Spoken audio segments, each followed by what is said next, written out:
നമുക്ക് നിമിഷം പ്രാർത്ഥിച്ച് നമുക്ക് ക്ലാസ്സിലേക്ക് പ്രവേശിക്കാം. പിതാവിൻ്റെയും പുത്രൻ്റെയും പരിശുദ്ധാത്മാവിൻ്റെയും നാമത്തിൽ ആമേൻ. കർത്താവായ ഈശോയെ, അവിടുന്നാണ് എല്ലാ ദൈവിക രഹസ്യങ്ങളുടെയും ഉറവിടം. അങ്ങയിൽ നിന്നാണ് ഞങ്ങൾ ദൈവിക രഹസ്യങ്ങൾ അറിയുന്നത്. അത് ഞങ്ങൾക്ക് പരിചയപ്പെടുത്തി തരാനും ഞങ്ങൾക്കായി തുറന്നു തരാനുമാണ് അവിടുന്ന് മനുഷ്യാവതാരം സ്വീകരിച്ചത്. അങ്ങയുടെ വലിയ സ്വപ്നമാണ് അങ്ങയെക്കുറിച്ച് ഞങ്ങളോട് പറയുക എന്നത്. അതിനുവേണ്ടിയാണ് അങ്ങ് ഭൂമിയിലേക്ക് വന്നത്. അതിനുവേണ്ടിയാണ് അങ്ങയുടെ പരസ്യ ജീവിതകാലം മുഴുവനും ചെലവഴിച്ചത്. അതിനായിട്ടാണ് അങ്ങ് അപ്പസ്തോലന്മാരെ തിരഞ്ഞെടുത്തതും അവരെ പഠിപ്പിച്ചതും അവരെ പ്രബോധകരാക്കി അഭിഷേകം ചെയ്ത് അയച്ചതും. കർത്താവായ ഈശോയെ, അന്നു മുതൽ ഇന്നു വരെ പരിശുദ്ധ സഭയിൽ സത്യവിശ്വാസത്തിൻ്റെ കൈമാറ്റം നടന്നുകൊണ്ടിരിക്കുന്നു.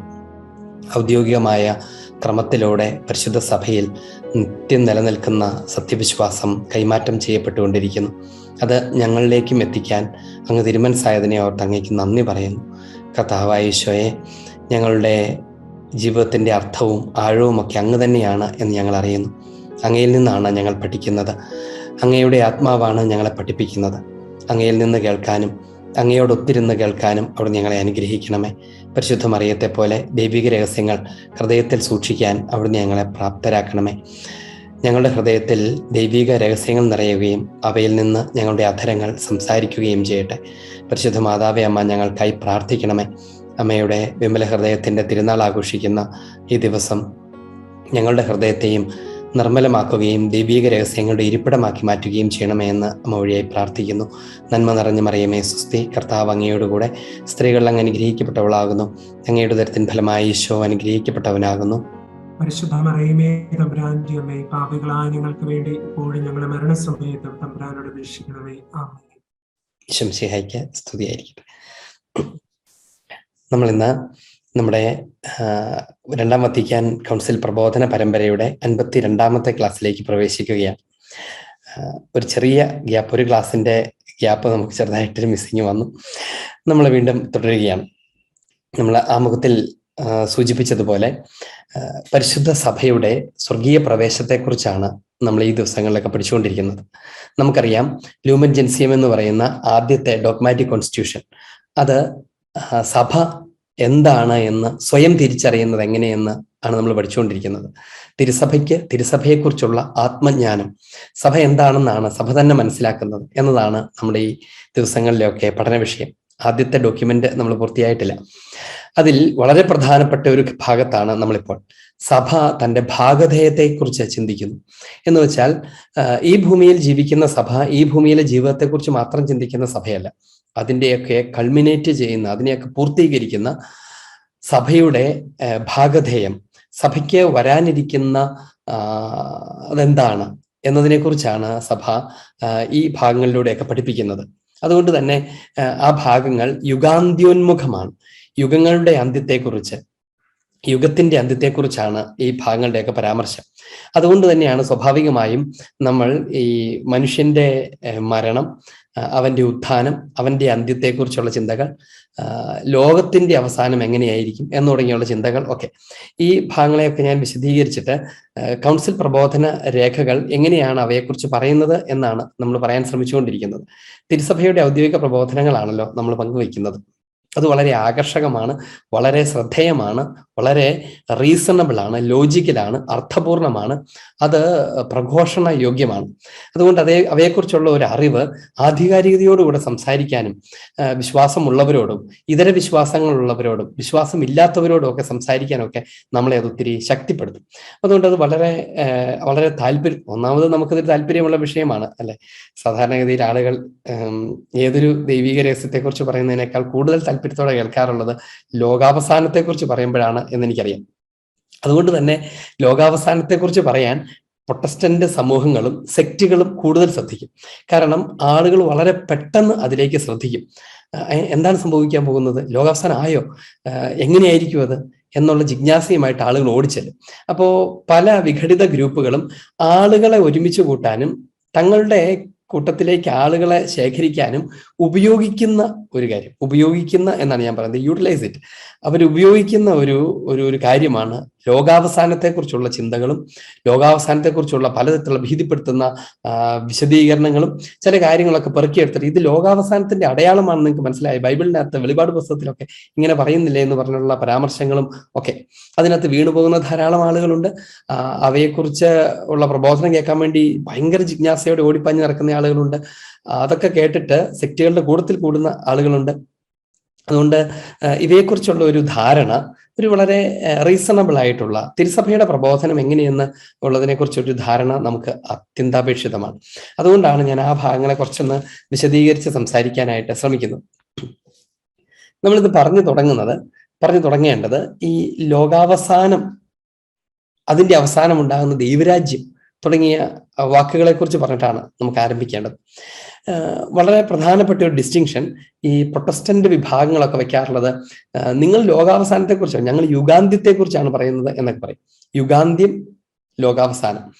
ഒന്ന് എൻഡ് ഓഫ് ദ ടൈംസ്, മറ്റേത് എൻഡ് ഓഫ് ദ വേൾഡ്. ഇത് രണ്ടാണ്. നിങ്ങൾ പറയുന്ന ലോകാവസാനമല്ല ഞങ്ങൾ ഉദ്ദേശിക്കുന്ന യുഗത്തിന്റെ അന്ത്യമാണ്. ഈ യുഗം തീരും, പിന്നെ ഒരു യുഗം തുടങ്ങും എന്നൊക്കെ പറഞ്ഞിട്ട് പ്രാക്ടിക്കലി ഈ യുഗാന്ത്യം എന്ന് പറയുന്നതും ലോകാവസാനം എന്ന് പറയുന്നതും തമ്മിൽ വലിയ വ്യത്യാസമൊന്നുമില്ല. എന്ന് പറഞ്ഞാൽ ആ വ്യത്യാസം അവർ പെടുത്തുന്നത് വേറെ ചില അബദ്ധ പ്രബോധനങ്ങളുമായി ബന്ധപ്പെടുത്തിയാണ്. ഒരു അടിസ്ഥാന പ്രായോഗിക ദൈവശാസ്ത്രത്തിന്റെ പശ്ചാത്തലത്തിൽ, വിശുദ്ധ ഗ്രന്ഥത്തിന്റെ പശ്ചാത്തലത്തിൽ, കർത്താവിന്റെ പ്രബോധനങ്ങളുടെ പശ്ചാത്തലത്തിൽ ഇങ്ങനെ ഒരു വലിയ വ്യത്യാസമൊന്നുമില്ല. ഇത് രണ്ടും ഏതാണ്ട് ഒരേ അർത്ഥത്തിൽ ഉപയോഗിക്കപ്പെടുന്ന രണ്ട് വാക്കുകളാണ്. ഉദാഹരണത്തിന് ദൈവരാജ്യം എന്ന് പറയുന്നതും സ്വർഗരാജ്യം എന്ന് പറയുന്നതും രണ്ടും ഒന്ന് തന്നെയാണ്. ദൈവത്തിന്റെ രാജ്യമാണ് സ്വർഗരാജ്യം. അപ്പോൾ ദൈവരാജ്യം എന്ന് പറഞ്ഞതൊക്കെ വേറെ കാര്യമാണ്. അപ്പൊ നിങ്ങൾ പറഞ്ഞ അതിനെക്കുറിച്ചാണ്, ഞങ്ങൾ പറയുന്നത് സ്വർഗരാജ്യത്തെക്കുറിച്ചാണ് എന്നൊക്കെ പറഞ്ഞ ആളുകൾ ഇതിനെ അതുപോലെ ദൈവപുത്രൻ, മനുഷ്യപുത്രൻ എന്നൊക്കെ പറയുന്നു. ഇത് രണ്ടും മിശിഹായെക്കുറിച്ചുള്ള സമാന സ്വഭാവമുള്ള യാഥാർത്ഥ്യങ്ങളെ വിശദീകരിക്കുന്ന. അപ്പോൾ ഒന്നാമത്തെ കാര്യം, ഇവര് യുഗാന്തത്തെക്കുറിച്ചൊക്കെ പറയാൻ, ലോകാവസാനത്തെക്കുറിച്ചൊക്കെ പറയാൻ ഉപയോഗിക്കുന്ന പദങ്ങൾ, ചില പ്രത്യേക പദങ്ങളൊക്കെ പെറുക്കി എടുത്തു കൊണ്ടുവന്നിട്ട് ഞങ്ങൾ ഇതിനെക്കുറിച്ചാണ് പറയുന്നത്, നിങ്ങൾ ആരും ശ്രദ്ധിച്ചിട്ടില്ല എന്നൊക്കെ പറഞ്ഞ് പറയാനിടയുണ്ട്. അതിന് അത്ര കാര്യമായി പരിഗണിക്കേണ്ടതില്ല എന്നാണ് ആദ്യമേ പറഞ്ഞത്. ഇനി എന്താണ് ഈ ലോകാവസാനം, യുഗാന്ത്യം എന്നതിനെക്കുറിച്ച് ഈശോ പഠിപ്പിക്കുന്നത്, വിശുദ്ധ ഗ്രന്ഥത്തിന്റെ പരാമർശം എന്താണ് എന്നുള്ളതാണ്. അതിൽ ഒന്നാമത്തെ കാര്യം ലോകാവസാനം അഥവാ യുഗത്തിന്റെ അന്ത്യം എന്നൊരു കാര്യം ഉണ്ട് എന്നുള്ളതാണ്. ഈ കാണുന്ന സൃഷ്ടപ്രപഞ്ചം നിത്യതയിൽ നിലനിൽക്കുന്നില്ല എന്നുള്ളതാണ് അതിന്റെ കാര്യം. ഈ സൃഷ്ടപ്രപഞ്ചം അത് ലിമിറ്റഡ് ആയിട്ടുള്ള ഒരു യൂണിവേഴ്സാണ്. എന്ന് പറഞ്ഞാൽ നമ്മളും ഈ പ്രപഞ്ചത്തിന്റെ സംവിധാനങ്ങളുമെല്ലാം പരിമിതികൾ ഉള്ളതാണ്. എന്താണ് പരിമിതികൾ എന്ന് പറഞ്ഞാൽ? അവ ക്ഷയോന്മുഖമാണ്. എന്ന് വെച്ചാൽ അവയൊക്കെ നശിച്ചു പോകുന്ന വിധത്തിലാണ്. ഈ പ്രപഞ്ചത്തിൽ ഏത് കാര്യം എടുത്തോളൂ, അതൊക്കെ ഏതെങ്കിലും വിധത്തിൽ നശിച്ചു പോകുന്നവയാണ്. മനുഷ്യനാവട്ടെ, മനുഷ്യ ശരീരമാകട്ടെ, ഈ ചെടികളും മരങ്ങളും ഒക്കെ ആകട്ടെ, അങ്ങനെ എന്തും ഏതും ഇതൊന്നും നിത്യതയുടെ സ്വഭാവമുള്ളതല്ല, താൽക്കാലിക സ്വഭാവമുള്ളതാണ്.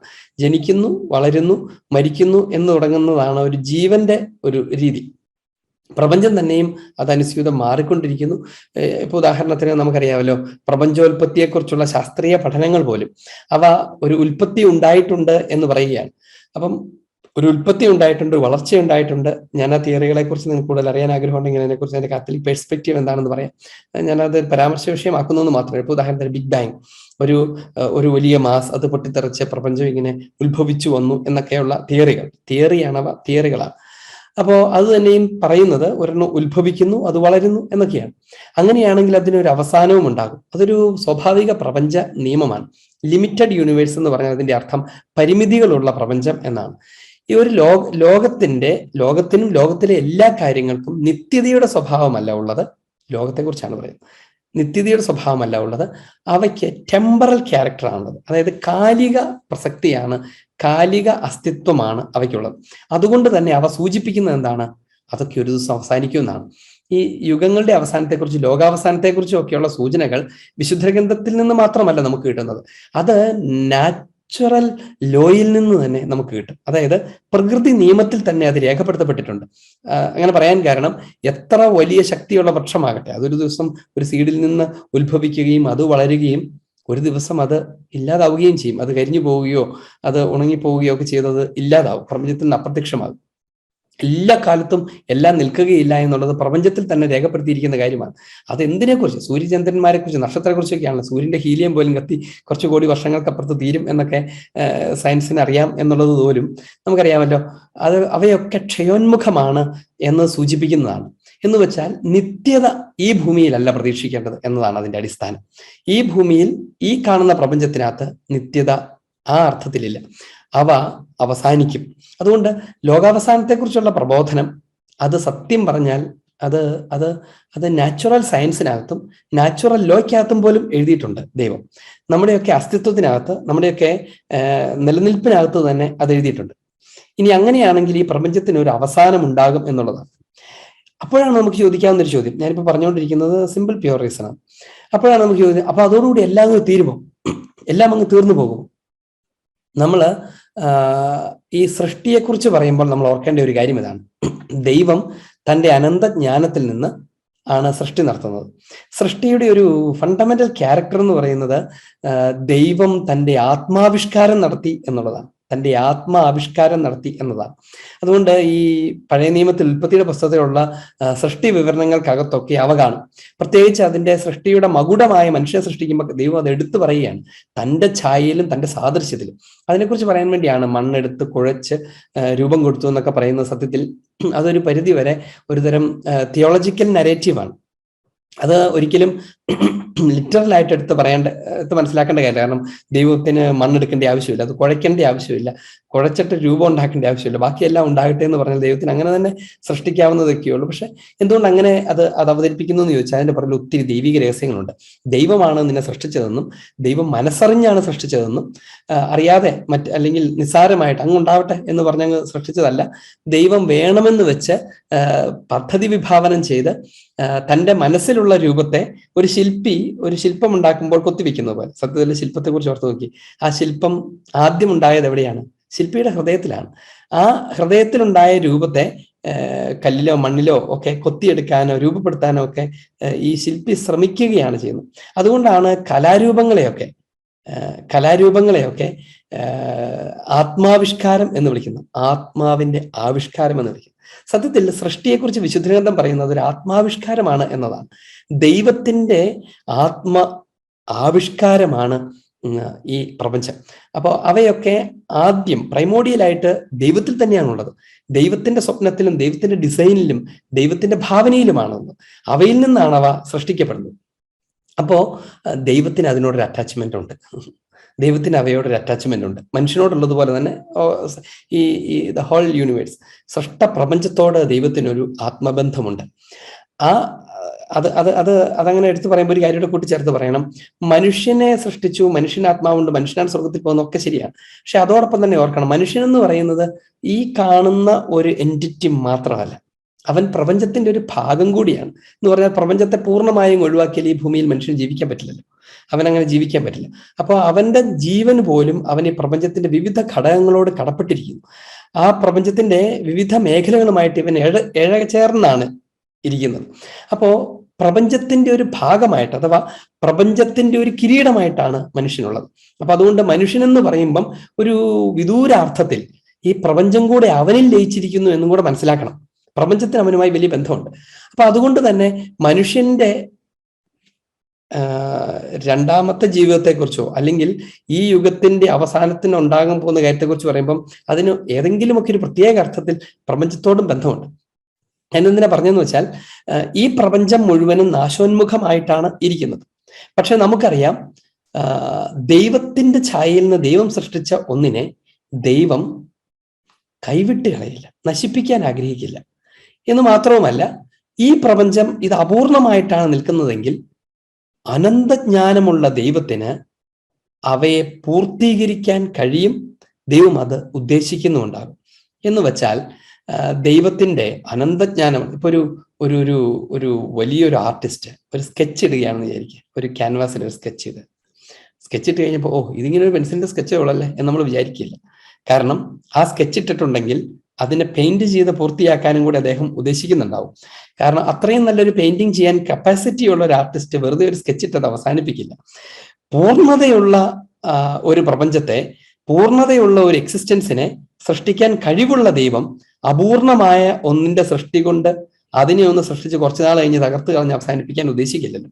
ഈ പ്രപഞ്ചത്തിലേക്ക് തന്നെ നോക്കിക്കഴിഞ്ഞാൽ നമുക്ക് മനസ്സിലാകും എന്തുമാത്രം കോംപ്ലക്സ് ആയിട്ട്, what kind of genius it is. അല്ലെ? ദൈവത്തിന്റെ അനന്ത ജ്ഞാനം, ദൈവത്തിന്റെ മഹത്തായ പ്ലാനിങ്, ഡിസൈൻ, അതൊക്കെ എല്ലാം ഒരു കുഞ്ഞു കുഞ്ഞു കാര്യത്തിനകത്ത് വെറുതെ നമ്മൾ വലിച്ചെടുക്കുന്ന ഓക്സിജന്റെ കാര്യം നോക്കും, എന്ത് മൾട്ടിപ്പർപ്പസ് ആയിട്ടാണ് അത് ഉപയോഗിച്ചിരിക്കുന്നത്, അല്ലെ? മനുഷ്യന്റെ ജീവൻ നിലനിർത്താനായിട്ടുള്ള ഓക്സിജനായിട്ട് ഇങ്ങേയറ്റം നമുക്ക് ആവി എടുക്കുമ്പോൾ നമ്മുടെ മേത്തോടെ ഇങ്ങനെ തഴുകിപ്പോയിട്ട് നമ്മളെ തണുപ്പിക്കാൻ ഏതൊക്കെ വിധത്തിലാണ് ഒരു കാര്യം തന്നെ ഉപയോഗിക്കുന്നതെന്ന് ഓർത്ത് നോക്കുക.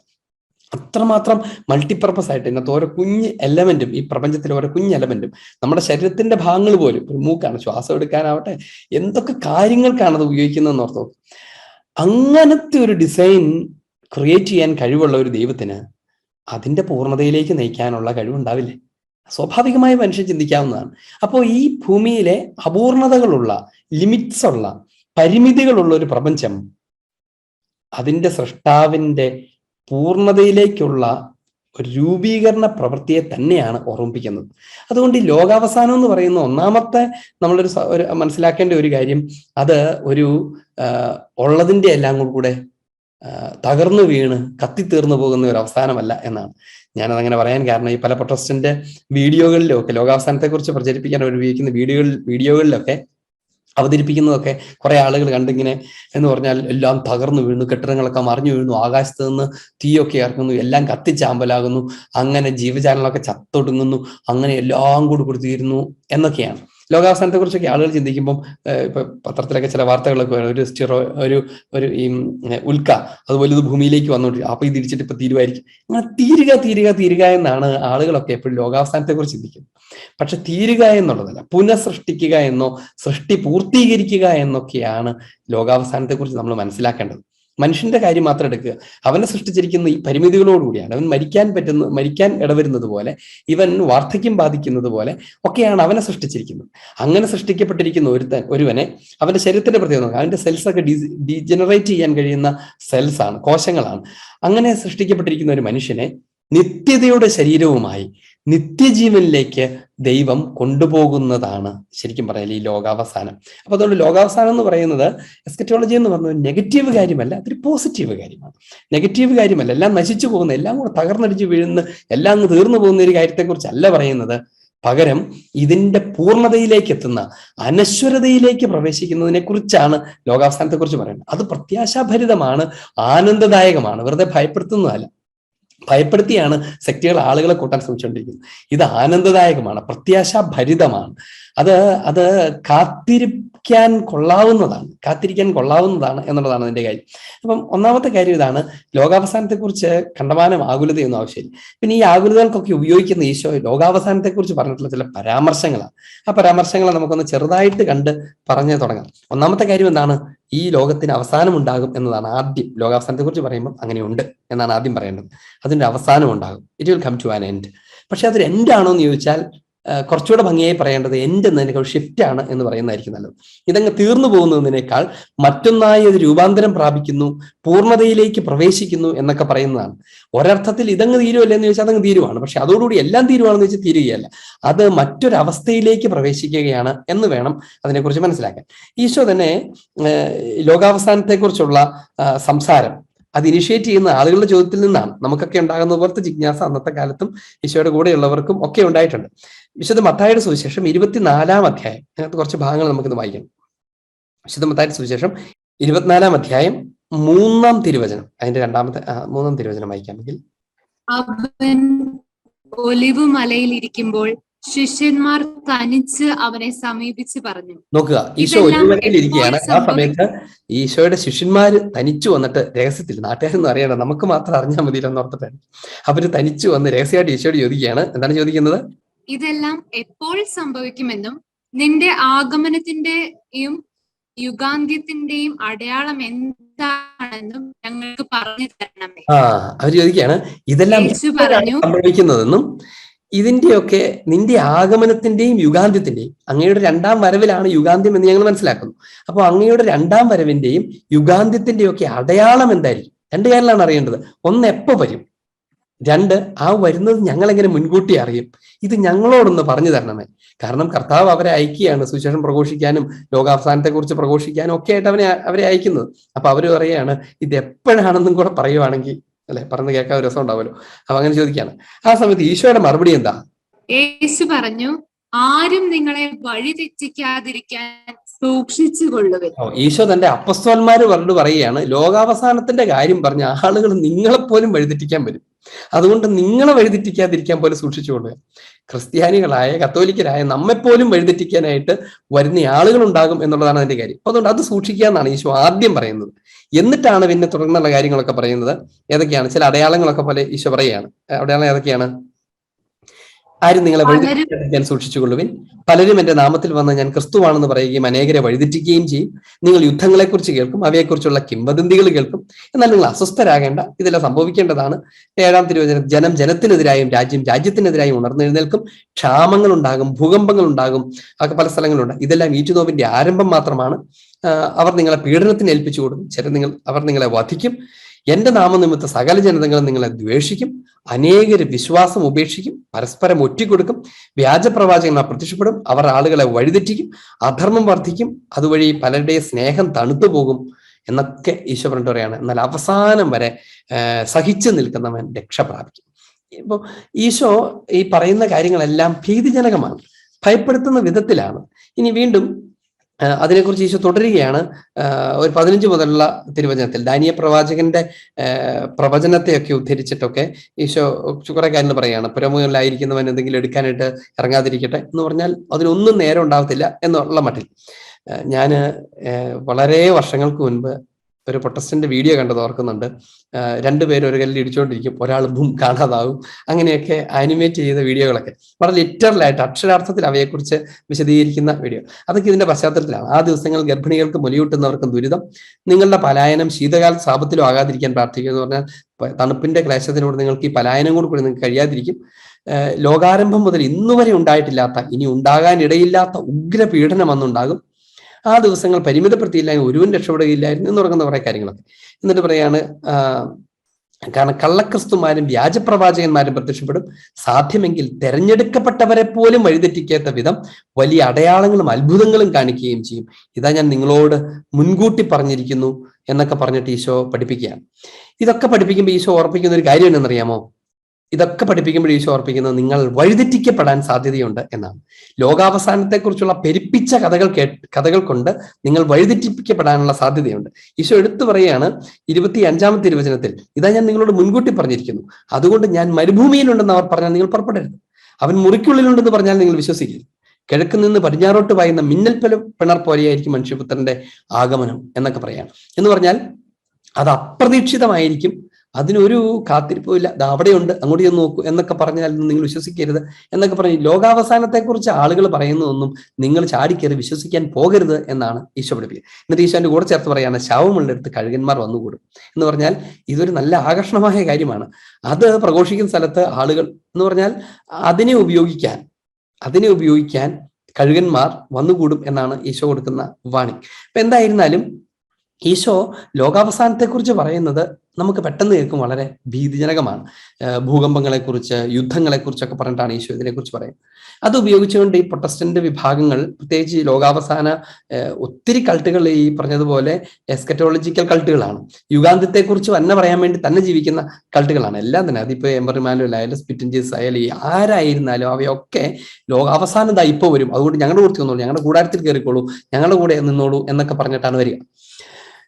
ഇതിനെക്കുറിച്ചൊക്കെ പറയുമ്പോൾ അവരുപയോഗിക്കുന്നത് ഈശോ പറഞ്ഞിട്ടുള്ള അടയാളങ്ങളാണ്. അടയാളങ്ങൾ കണ്ടോ, അവിടെ യുദ്ധങ്ങളെ കുറിച്ച് കണ്ടോ, അവിടെ യുദ്ധം വന്നു, ഇറാഖിൽ യുദ്ധം വന്നു, അവിടെ യുദ്ധം വന്നു, ഈ യുദ്ധം വന്നു, അപ്പതാ ആയി കഴിഞ്ഞു. ഭൂകമ്പങ്ങൾ കണ്ടോ, അവിടെ ഭൂകമ്പം ഉണ്ടായി, ഇവിടെ ഭൂകമ്പം ഉണ്ടായി, അതുകൊണ്ടതാണ് അങ്ങനെ പല അടയാളങ്ങൾ എടുത്തു. ഇപ്പൊ ചിലര് ചിപ്പ് വയ്ക്കുന്നു, അപ്പൊ അത് ലോകാവസാനത്തിന്റെ അടയാളമാണെന്നൊക്കെ പറഞ്ഞ് പല വിധത്തിൽ ആളുകളെ വഴിതെറ്റിക്കാനായിട്ട് ശ്രമിക്കും. അങ്ങനെ അവരെ വിശ്വസിപ്പിക്കാനായിട്ട് ശ്രമിക്കും. സത്യത്തിൽ ഈ ലോകാവസാനത്തെക്കുറിച്ച് ഈശോ പറയുന്ന അടയാളങ്ങൾ എന്താണ് അടയാളങ്ങൾ എന്താണ് എന്ന് ചോദിച്ചാൽ, ഈശോ പറയുന്ന അടയാളങ്ങൾ സത്യം പറഞ്ഞാൽ ലോകാവസാനത്തിന്റെ അടയാളങ്ങളല്ല, പകരം അവ എപ്പോഴാണെന്ന് കണ്ടെത്താൻ നിങ്ങൾക്ക് കഴിയുകയില്ല എന്ന് പറയുന്ന തരത്തിലുള്ള അടയാളങ്ങളാണ്. ഞാൻ പറഞ്ഞ ശരിക്കും മനസ്സിലായിട്ടുണ്ടാവില്ല. ഞാൻ ഉദാഹരണം പറയാം. ഇപ്പൊ ഈശോ പറയുകയാണ്, ഭൂകമ്പങ്ങൾ ഉണ്ടാകും, യുദ്ധങ്ങൾ ഉണ്ടാകും, ആ സമയത്തായിരിക്കും ലോകാവസാനം വരിക. നമ്മളൊന്ന് വെറുതെ ആലോചിച്ച് നോക്കി, ഭൂകമ്പങ്ങളും യുദ്ധങ്ങളും ഇല്ലാത്ത ഏതെങ്കിലും ഒരു കാലഘട്ടം നമ്മുടെ ഒരു ജിയോഗ്രഫിക്കൽ സ്റ്റഡീസ് എടുത്താൽ ഉണ്ടായിട്ടുണ്ടോ? അല്ലെ ഒരു സോഷ്യോളജിക്കൽ ഹിസ്റ്റോറിക്കൽ സ്റ്റഡി എടുത്ത് നോക്കുക. ലോകാവസാനം ഈ യുദ്ധവും ഭൂകമ്പവും ഇല്ലാത്ത, കലഹങ്ങളില്ലാത്ത, കലാപമില്ലാത്ത ഏതെങ്കിലും കാലഘട്ടം ലോകത്തിലുണ്ടായിട്ടുണ്ടോ? ഒരുപക്ഷെ ഈശോ പറഞ്ഞുകൊണ്ടിരിക്കുന്ന ആ കാലഘട്ടത്തോ അതിന് മുൻപോ ആയിരിക്കും അതിനേക്കാൾ കൂടുതൽ ഉണ്ടായിട്ടുണ്ടാവും. ഇന്ന് കുറച്ച് നമ്മൾ വെറുതെ ഒന്ന് ആലോചിച്ച് നോക്കിയാൽ പല രാജ്യങ്ങളും ഡെമോക്രാറ്റിക് ആയി, യുദ്ധങ്ങളൊക്കെ വളരെ കൺട്രോൾ ചെയ്യപ്പെട്ടു, ഇന്റർനാഷണൽ ഏജൻസീസ് ഒക്കെ ഉണ്ട്. അപ്പോൾ ഇന്നത്തേക്കാൾ കൂടുതൽ കലഹങ്ങൾ, യുദ്ധങ്ങൾ, ഇന്ത്യയുടെ മാത്രം കാര്യം എടുത്ത് നോക്കുക. ഇന്ന് ഇന്ത്യക്കകത്ത് എന്ത് യുദ്ധമുണ്ട്? വല്ലപ്പോഴൊക്കെ ഓരോ കലാപങ്ങൾ അവിടെ ഇവിടെയൊക്കെ ഉണ്ടാവും. ചിലതൊക്കെ വളരെ ഗൗരവമുള്ളത്, ഇപ്പം മണിപ്പൂരൊക്കെ നടക്കുന്ന പോലത്തെ വളരെ ഗൗരവമുള്ളതാണ്. പക്ഷെ പണ്ട് നാട്ടുരാജ്യങ്ങളായി ചിതറിക്കപ്പെട്ടിരുന്ന ഒരു ഇന്ത്യയിൽ യുദ്ധമില്ലാത്ത ഒരു ദിവസം പോലും ഉണ്ടായിരുന്നിരിക്കില്ല. അനുദിന യുദ്ധം എന്നതുപോലെയായി. അപ്പൊ ലോകത്തിൽ എല്ലായിടത്തും അങ്ങനെയാണ്. ഈശോ സംസാരിച്ചുകൊണ്ടിരിക്കുമ്പോൾ പോലും റോമൻ അധിനിവേശവും ഇസ്രായേൽക്കാരുമായിട്ടുള്ള ടെൻഷൻസും അവിടുത്തെ മറ്റ് രാജാക്കന്മാരൊക്കെ ആയിട്ട് പടയോട്ടങ്ങളും ഒക്കെ ആയിട്ടങ്ങ് യുദ്ധങ്ങളുടെ നടുക്കാണ് ഇവർ ജീവിക്കുന്നത്. ഇസ്രായേൽ പോലും കണ്ടിട്ടുള്ള യുദ്ധങ്ങൾക്ക് കയ്യും കണക്കുമില്ല. അവരുടെ ദേവാലയങ്ങൾ തകർക്കപ്പെടുകയൊക്കെ ചെയ്യുന്ന ഒത്തിരി യുദ്ധങ്ങൾ. ആ സമയത്താണ് ഈശോ പറയുന്നത് യുദ്ധങ്ങൾ ഉണ്ടാകുന്ന സമയത്താണ്, ഭൂകമ്പങ്ങൾ ഉണ്ടാകുന്ന സമയത്താണ്. റോമിന്റെ ഒക്കെ കാര്യം പറഞ്ഞാൽ അവിടെ ഭൂകമ്പം ഇല്ലാത്ത ദിവസമില്ല. എല്ലാ ദിവസവും എന്നതുപോലെ ഭൂകമ്പങ്ങളുണ്ട്. ഞാനവിടെ പഠിച്ചുകൊണ്ടിരിക്കുന്ന ഒരു സമയത്ത് തന്നെ ഒരു മാസത്തിൽ തന്നെ ഏതാണ്ട് 300 ശിഷ്ടം ഭൂകമ്പങ്ങളുണ്ട് ഒരു സീസണിൽ, ഒരു കുറച്ച് നാളുണ്ട് തുടർചലനങ്ങളൊക്കെ ആയിട്ടൊക്കെ ഉണ്ടായി. റോമിന്റെ എക്സ്കവേഷൻസ് മുഴുവൻ അതിന്റെ അടിയിലേക്ക് നോക്കിക്കഴിഞ്ഞാൽ അതിനകത്ത് മുഴുവനും പഴയ നഗരങ്ങളുടെ ശേഷിപ്പുകളാണ്. അവയൊക്കെ അവർ വളരെ സൂക്ഷ്മമായി സൂക്ഷിക്കുകയും ഒക്കെ ചെയ്യാറുണ്ട്. അതുകൊണ്ട് അവർ അനാവശ്യമായി കുഴിക്കാനൊന്നും അവർ അനുവദിക്കുകയൊന്നുമില്ല. അപ്പോ ഈ പറഞ്ഞ ഭൂകമ്പങ്ങളും യുദ്ധങ്ങളും ഒക്കെ എല്ലാ കാലത്തും ഉണ്ട്. എന്താണ് ഈശോ അതിലൂടെ പറയുന്ന കാര്യം? അവ ഏത് സമയത്തും നടക്കാവുന്ന ഒരു കാര്യമാണ് എന്ന് തന്നെയാണ്. എന്ന് പറഞ്ഞാൽ ഇപ്പൊ ഉദാഹരണത്തിന് എന്താ പറയാ, സൂര്യൻ ഉദിക്കുന്ന ഒരു ദിവസമായിരിക്കും ലോകാവസാനം എന്നൊക്കെ പറയണത് പോലെയാണ്. യുദ്ധമില്ലാത്തൊരു കാലഘട്ടം ഉണ്ടായിട്ടില്ല. അവ ഓരോന്നും, ഓരോ യുദ്ധവും നിന്നെ ഈ ലോകാവസാനത്തെക്കുറിച്ച് ഓർമ്മിപ്പിക്കണം എന്നാണ് അതിന്റെ അർത്ഥമുള്ളൂ.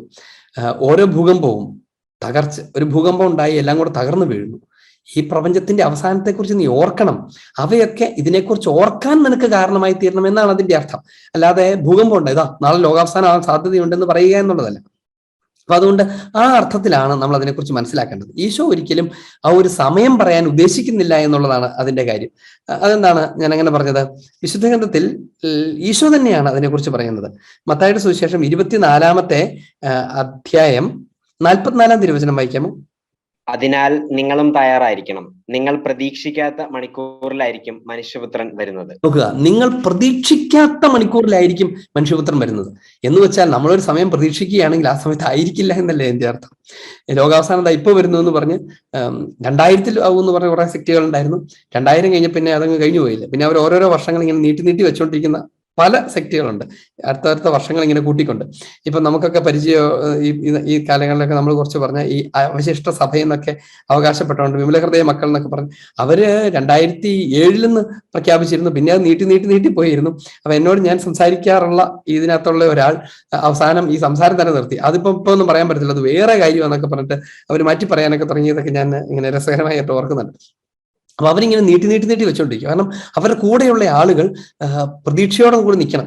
അപ്പൊ ഏതായാലും അത് വരുന്നവരെ നോക്കാം. ഇപ്പൊ 2025 അപ്പൊ അതുവരെ നോക്കാം. 25 വേറെ എന്തെങ്കിലും കാരണം പറഞ്ഞാൽ 30-35 പറയാലോ എന്നതായിരിക്കും അവരുടെ മനസ്സിലുണ്ടാവുക. അപ്പൊ ഈശോ പറയുകയാണ് അത് പ്രതീക്ഷിക്കാത്ത മണിക്കൂറിൽ തന്നെയായിരിക്കും സംഭവിക്കുക. വീണ്ടും 25:13 വായിക്കാമോ? അതുകൊണ്ട് ജാഗരൂകരായിരിക്കുവിൻ, ആ ദിവസമോ മണിക്കൂറോ നിങ്ങൾ അറിയുന്നില്ല. ആ ദിവസമോ മണിക്കൂറോ നിങ്ങൾ അറിയുന്നില്ല എന്ന് തന്നെയാണ് ഈശോ പറയുന്നത്. എന്ന് പറഞ്ഞാൽ ഈ അടയാളങ്ങളൊക്കെ പറഞ്ഞു കഴിഞ്ഞാൽ പിന്നെ അടയാളം നോക്കി നമുക്ക് കണ്ടുപിടിക്കാൻ പറ്റില്ലേ? പക്ഷെ ആ അടയാളം എല്ലാം പറഞ്ഞിട്ട് ഈശോ പറയാണ് ആ സമയമോ മണിക്കൂറോ നിങ്ങൾ അറിയാൻ പോകുന്നില്ല. നിങ്ങൾക്കറിയാത്ത ഒരു മണിക്കൂറിനെ കുറിച്ചാണ് ഈ സംസാരിക്കുന്നത്.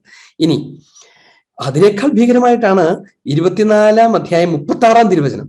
24-ാം അധ്യായം 36-ാം തിരുവചനം.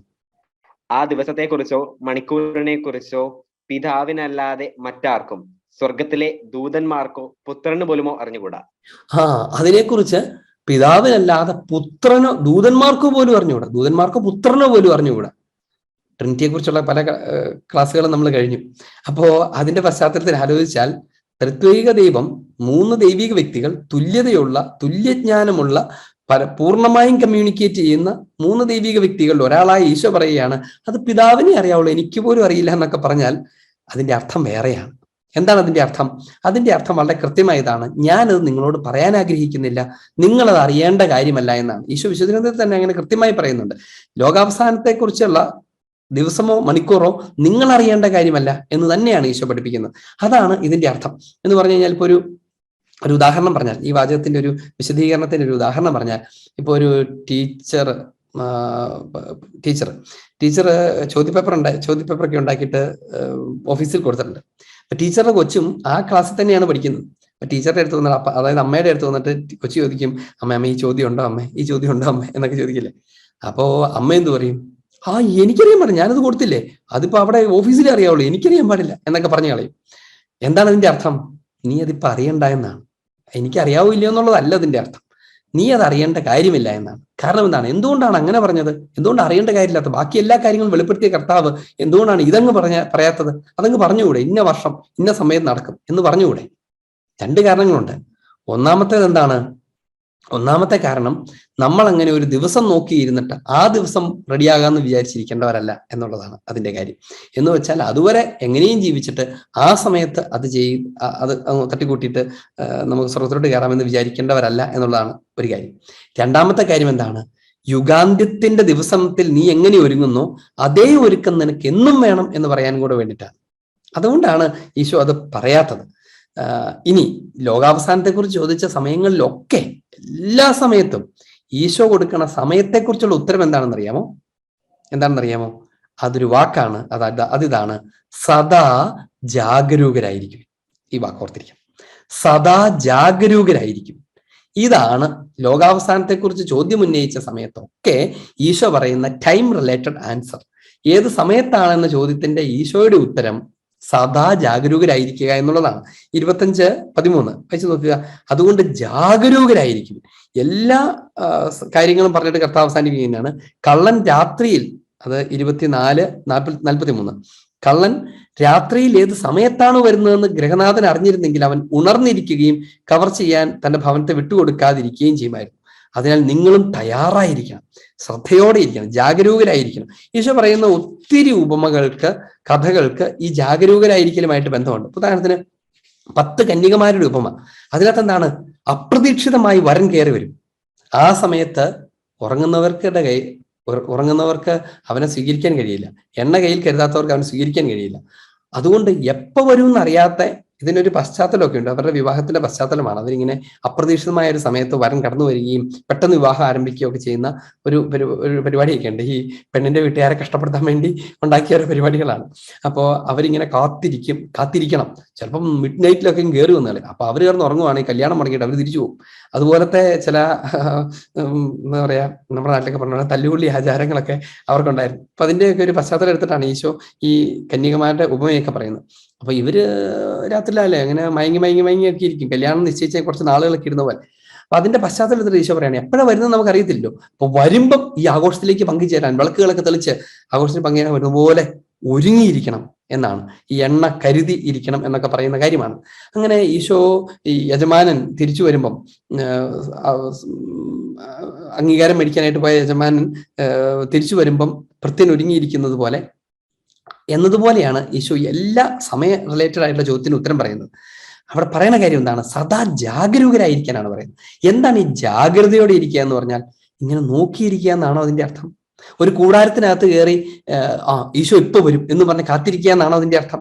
ഈ എംപർ ഇമ്മാനുവൽ അങ്ങനെയാണ് ആളുകളോട് പറയുന്നത്, ഞങ്ങളുടെ കൂടാരത്തിലേക്ക് വരും, ലോകാവസാനം ഇപ്പൊ, മിശിഹായുടെ ആഗമനം ഇപ്പൊ വരും. അപ്പൊ അതുകൊണ്ട് ഈ 1,44,000 ആൾക്കാര് പേടകത്തിൽ കയറി ഇരിക്കുന്നതിനെ കുറിച്ച് വെളിപാട് പുസ്തകത്തിൽ പറയണില്ലേ, അങ്ങനെ ഇരിക്കുന്നവരാണ് രക്ഷപ്പെടാൻ പോകുന്നത്. അതുകൊണ്ട് അങ്ങനെ നമ്മളെല്ലാം ഉപേക്ഷിച്ചിട്ട് അവിടെ വന്ന് ഇങ്ങനെ ഒരുമിച്ച് കാത്തിരിക്കണം എന്നൊക്കെ ഇവർ പറയും. അതുപോലെ സെക്റ്റുകളും ഗ്രൂപ്പുകളും ഒക്കെ ഞങ്ങളുടെ കൂടുതലോട്ട് പറയാം, നമുക്ക് ഇവിടെ നോക്കിയിരിക്കാം എന്നാണ് പറയും. ഈ ജാഗരൂകരായിരിക്കുക എന്ന് പറഞ്ഞാൽ എല്ലാം ഉപേക്ഷിച്ചിട്ട് പോയി കാത്തിരിക്കുക എന്നല്ല.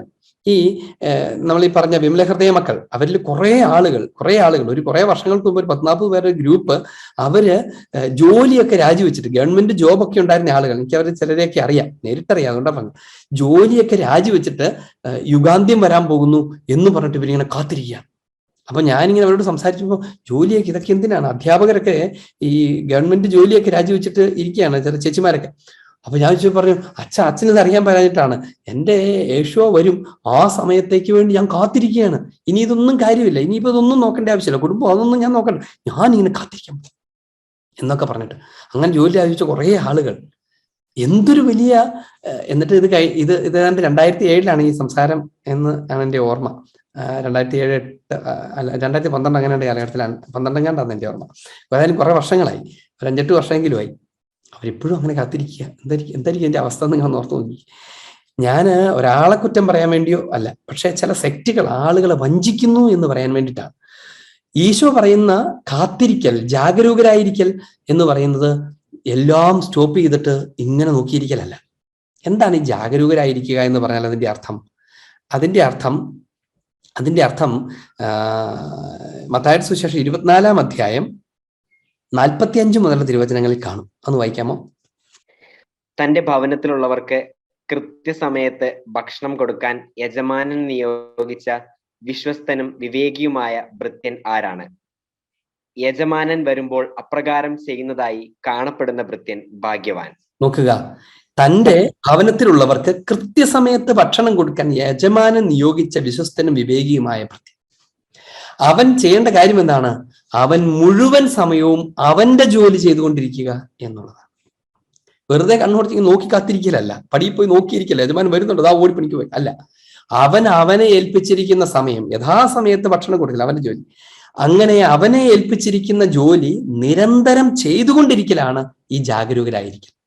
ഏൽപ്പിക്കപ്പെട്ടിരിക്കുന്ന ജോലി കണ്ടിന്യൂ ചെയ്തുകൊണ്ടിരിക്കുക, അത് ചെയ്തുകൊണ്ടിരിക്കലിനെയാണ് ജാഗരൂകരായിരിക്കുക എന്ന് പറയുന്നത്. അല്ലാതെ എല്ലാം നിർത്തി വെച്ചിട്ട് ജോലിയും രാജിവെച്ചിട്ട് സ്ഥലത്ത് പോയിരിക്കുന്നതിനെ കുറിച്ചല്ല പറയുന്നത്. അനുദിനം ചെയ്യേണ്ട കാര്യങ്ങൾ. ഇപ്പൊ ഒരു വിശ്വാസി നമ്മളെ സംബന്ധിച്ചെന്ന് വിചാരിച്ചു, അവന്റെ അനുദിന വിശ്വാസ ജീവിതം, അനുദിന ബലിയർപ്പണം, അവന്റെ അനുദിന ജോലികൾ, കടമകൾ, ഇതൊക്കെ നിർവഹിച്ചുകൊണ്ട് വിശുദ്ധിയിൽ നിലനിന്നുകൊണ്ടിരിക്കുക എന്നുള്ളതാണ് അതിന്റെ കാര്യം. അല്ലെങ്കിൽ ഇതെല്ലാം ഇട്ടിട്ട് സ്ഥലത്ത് പോയി നോക്കിയിരിക്കുക എന്നുള്ളതല്ല, ചെയ്തുകൊണ്ടേയിരിക്കുക. അതാണ് യജമാനൻ വരുന്ന സമയത്തും അവൻ ആ ജോലിയിൽ തന്നെ ഉണ്ട് എന്ന് കാണുക എന്നുള്ളതാണ് അതിന്റെ കാര്യം. എന്ന് വെച്ചാൽ വളരെ കൃത്യമായി നമ്മൾ മനസ്സിലാക്കണം, ജോലിയെല്ലാം ഉപേക്ഷിച്ചിട്ട് ഒരു സ്ഥലത്ത് പോയിരിക്കുക എന്നുള്ളതല്ല.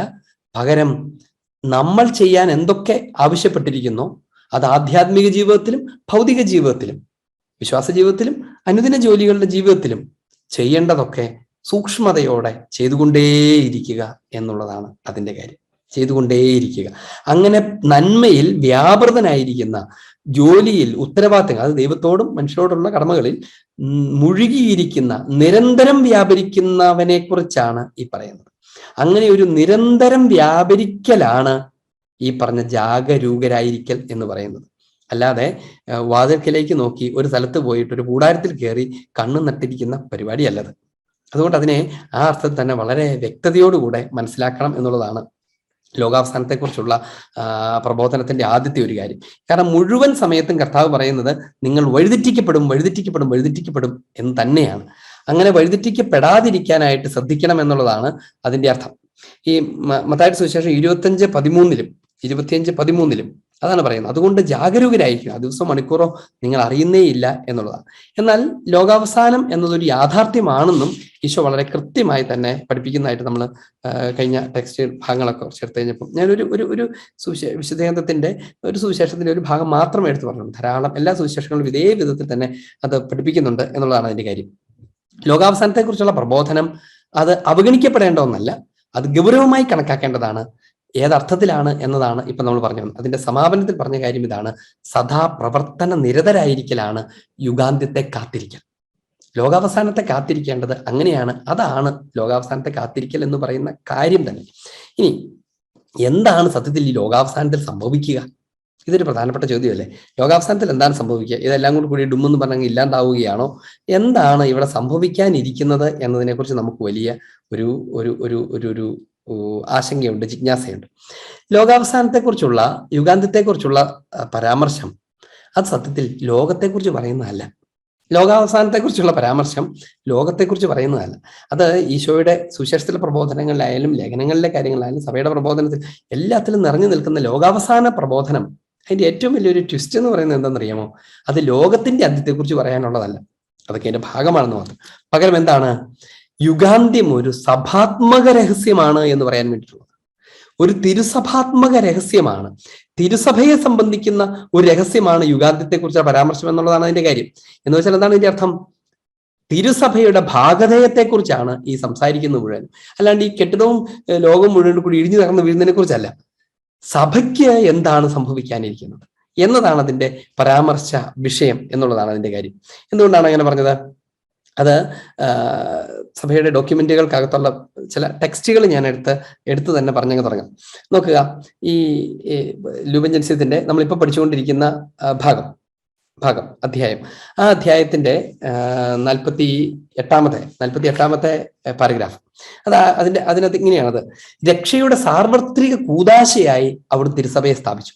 രക്ഷയുടെ സാർവത്രിക യൂണിവേഴ്സൽ സക്രമെന്റ് ആയിട്ടാണ് സഭയെ സ്ഥാപിച്ചത്. സക്രമെന്റ് എന്ന് പറഞ്ഞതാണ് എന്ന് പറഞ്ഞാലാണ് ശരിയാവുള്ളൂ. സക്രമെന്റ് എന്ന് പറഞ്ഞാൽ അടയാളമാണ്. എന്തിന്റെ അടയാളമാണ്? അദൃശ്യമായ ഒന്നിന്റെ അടയാളമാണ്. നമ്മൾ അതുകൊണ്ട് തന്നെ കൂദാശയെക്കുറിച്ചൊക്കെ ചെറിയ ക്ലാസ്സുകളിലൊക്കെ പഠിച്ചപ്പം, ആദ്യ കുർബാനയ്ക്കൊക്കെ പഠിച്ചതായിരിക്കും, പിന്നീട് അത് മറന്നു വേണ്ട സാധ്യതയുള്ളതുകൊണ്ടാണ് ഞാനത് പറയുന്നത്. അദൃശ്യമായ പ്രസാദവരം ദൃശ്യമായി നൽകാൻ സഭയിൽ സ്ഥാപിക്കപ്പെട്ടിരിക്കുന്ന അടയാളമാണ് കൂദാശ എന്നാണ്.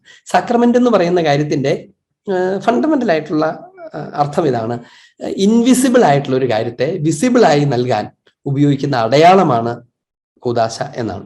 ഉദാഹരണത്തിന് സ്നേഹം, അത് ഇൻവിസിബിൾ ആയിട്ടുള്ള ഒരു കാര്യമാണ്, കാണാൻ പറ്റത്തില്ലല്ലോ. അതുകൊണ്ടല്ലേ പിള്ളേരൊക്കെ എപ്പോഴും പരാതി പറയാറില്ലേ, അമ്മയ്ക്ക് എന്നോട് ഒരു സ്നേഹമില്ല എന്നൊക്കെ പറയില്ലേ. അപ്പനും അമ്മയും പെട്ടുപോകും. കാരണം ഇതിപ്പോ കാണിച്ചു കൊടുക്കാൻ പറ്റില്ല. വേറെ എന്തെങ്കിലും ആണെങ്കിൽ പിന്നെ കാണിച്ചു കൊടുക്കാം. അമ്മ എനിക്ക് ഭക്ഷണമില്ല എന്ന് പറഞ്ഞാൽ അതാ ഇടേ ഇരിക്കുന്നു എന്ന് പറഞ്ഞാൽ കാണിച്ചു കൊടുക്കും. പക്ഷെ സ്നേഹമില്ല എന്ന് പറഞ്ഞാൽ നമ്മൾ കാണിച്ചു കൊടുക്കും. അപ്പൊ അതിന് അമ്മയൊക്കെ എന്ത് ചെയ്യും? അമ്മ കുഞ്ഞിനെ എടുത്തിട്ട് ചേർത്ത് പിടിച്ച് ഒരു ഉമ്മയെ കൊടുക്കും. അപ്പൊ കൊച്ചിന് മനസ്സിലാവും, ആ ശരിയാ, സ്നേഹമുണ്ട്. അപ്പൊ സ്നേഹമുണ്ടെന്ന് അല്ലാണ്ട് പറഞ്ഞു കൊടുത്താലൊന്നും മനസ്സിലാവില്ല. അപ്പോ അമ്മ അതിന് ഉപയോഗിക്കുന്ന ഒരു അടയാളമുണ്ട്. അതിനിങ്ങനെ എടുക്കുന്നു, ചേർത്ത് പിടിക്കുന്നു, ഉമ്മ കൊടുക്കുന്നു. കാര്യം കൊച്ചിന് എന്താണ് കിട്ടുന്നത്? അമ്മയുടെ ചുണ്ടു വെച്ചിട്ട് കുത്താണ് കിട്ടുന്നത്. പക്ഷേ ആ അടയാളത്തിലൂടെ അമ്മയുടെ സ്നേഹം കുഞ്ഞിന് അറിയാൻ പറ്റും. നോക്കുക, അദൃശ്യമായ ഒരു കാര്യത്തെ ദൃശ്യമായി അനുഭവിക്കാവുന്ന വിധത്തിൽ, തൊടാവുന്ന വിധത്തിൽ, നൽകാവുന്ന വിധത്തിൽ കൈമാറുന്ന മാർഗമാണ് ഈ അടയാളം എന്ന് പറയുന്നത്. നോക്കുക, രക്ഷയുടെ സാർവത്രിക കൂദാശയാണ് സഭയെന്ന് പറഞ്ഞ അർത്ഥം എന്താണ്? അദൃശ്യമായ, തൊട്ട് കാണിക്കാൻ പറ്റാത്ത രക്ഷയെ ദൃശ്യവൽക്കരിക്കുന്ന അടയാളമാണ് ഈ തിരുസഭ. അമ്മയുടെ സ്നേഹത്തെ അമ്മയുടെ ഉമ്മയിൽ കാണാമെന്ന് പറയുന്നത് പോലെ രക്ഷയെ സഭയിൽ അനുഭവിക്കാം, സഭയിൽ കാണാം എന്നുള്ളതാണ് നമ്മൾ മനസ്സിലാക്കേണ്ട കാര്യം. അതുകൊണ്ട് രക്ഷയെന്ന് പറയുന്ന കാര്യം സഭയെന്ന രഹസ്യവുമായി ഇങ്ങനെ ബന്ധപ്പെട്ട് കിടക്കുകയാണ്. സഭയും രക്ഷയും രണ്ടല്ല. രക്ഷിക്കപ്പെട്ടു, ഈശോ നമ്മളെ രക്ഷിച്ചു, അതുകൊണ്ട് ഈശോയോട് എനിക്ക് സ്നേഹമുണ്ട്, സഭ എന്താണ് എന്ന് ചോദിക്കാൻ പാടില്ല. അത് തെറ്റാണ്. കാരണം എന്താണ്? സഭയും രക്ഷയും, സഭയും മിശിഹായിലൂടെ വന്ന രക്ഷയും മിശിഹായുടെ ശരീരമാകുന്ന സഭയും ഇന്റർറിലേറ്റഡ് ആണ്. രണ്ടും ഒരു റിയാലിറ്റിയാണ് എന്നുള്ളതാണ് അതിന്റെ കാര്യം. അതുകൊണ്ട് CCCയുടെ 737 അതിങ്ങനെ വായിക്കും: അങ്ങനെ സഭയുടെ ദൗത്യം ക്രിസ്തുവിന്റെയും പരിശുദ്ധാത്മാവിന്റെയും ദൗത്യത്തോട് കൂട്ടിച്ചേർക്കപ്പെടുന്ന ഒന്നല്ല. എന്ന് പറഞ്ഞാൽ സഭയുടെ ദൗത്യം എന്ന് പറയുന്നത് ഈശോയുടെ രക്ഷാകര കർമ്മം, പരിശുദ്ധാത്മാവ് തുടരുന്നു, ആ ദൗത്യത്തോട്, ഇവർ രണ്ടുപേരുടെയും ദൗത്യത്തോട് കൂട്ടിച്ചേർക്കുന്ന ഒന്നല്ല. പ്രത്യുത അതിന്റെ കൂദാശയാണ്. അഥവാ അതിനെ ദൃശ്യവൽക്കരിക്കുന്ന, അതിനെ അനുഭവവേദ്യമായി നൽകുന്ന അടയാളമാണ് സഭ എന്നതാണ് അതിന്റെ കാര്യം. അതുകൊണ്ട് സഭ എന്ന അടയാളം കൂടാതെ ഒരിക്കലും ഒരാൾക്ക് രക്ഷ അനുഭവിക്കാൻ പറ്റില്ല, ഒരാൾക്ക് രക്ഷ സ്വീകരിക്കാൻ പറ്റില്ല. ഒരു കുഞ്ഞിന് അമ്മയുടെ സാമീപ്യവും അമ്മയുടെ ആശ്ലേഷവും ചുംബനവും ഒക്കെ കൂടാതെ സ്നേഹം അനുഭവിക്കാൻ പറ്റില്ല എന്ന് പറയണ പോലെ തന്നെ, അമ്മ വിദേശത്ത് എവിടെയോ കിടക്കുവാണ് അപ്പൊ അനുഭവിക്കാൻ പറ്റില്ല എന്ന് പറയണ പോലെ തന്നെ, സഭ കൂടാതെ ഒരാൾക്ക് രക്ഷയുണ്ടാവില്ല, രക്ഷ അനുഭവിക്കാൻ പറ്റില്ല. അതുകൊണ്ട് നമുക്ക് സ്നേഹത്തോടെ പറയാവുന്നത് എന്താണ്? സഭ വിട്ട് സെക്റ്റുകളുടെ കൂടാരങ്ങൾ ലോകാവസാനത്തിന്റെ രക്ഷ തേടി പോയവരെ സ്നേഹപൂർവ്വം തിരുസഭയിലേക്ക് മടങ്ങി വരൂ എന്നാണ് അവരെ സ്നേഹത്തോടെ ക്ഷണിക്കാനുള്ളത്.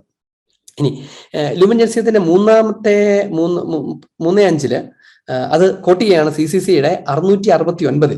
അതിങ്ങനെയാണ്: ക്രിസ്തുവിന്റെ രാജ്യം രഹസ്യാത്മകമായി ഇപ്പോൾ തന്നെ സഭയിൽ സന്നിഹിതമാണ്. ക്രിസ്തുവിന്റെ രാജ്യം, ദൈവരാജ്യം എവിടെയാണ്? ഈശോ പറയാം, നിങ്ങൾ തന്നെയാണ്.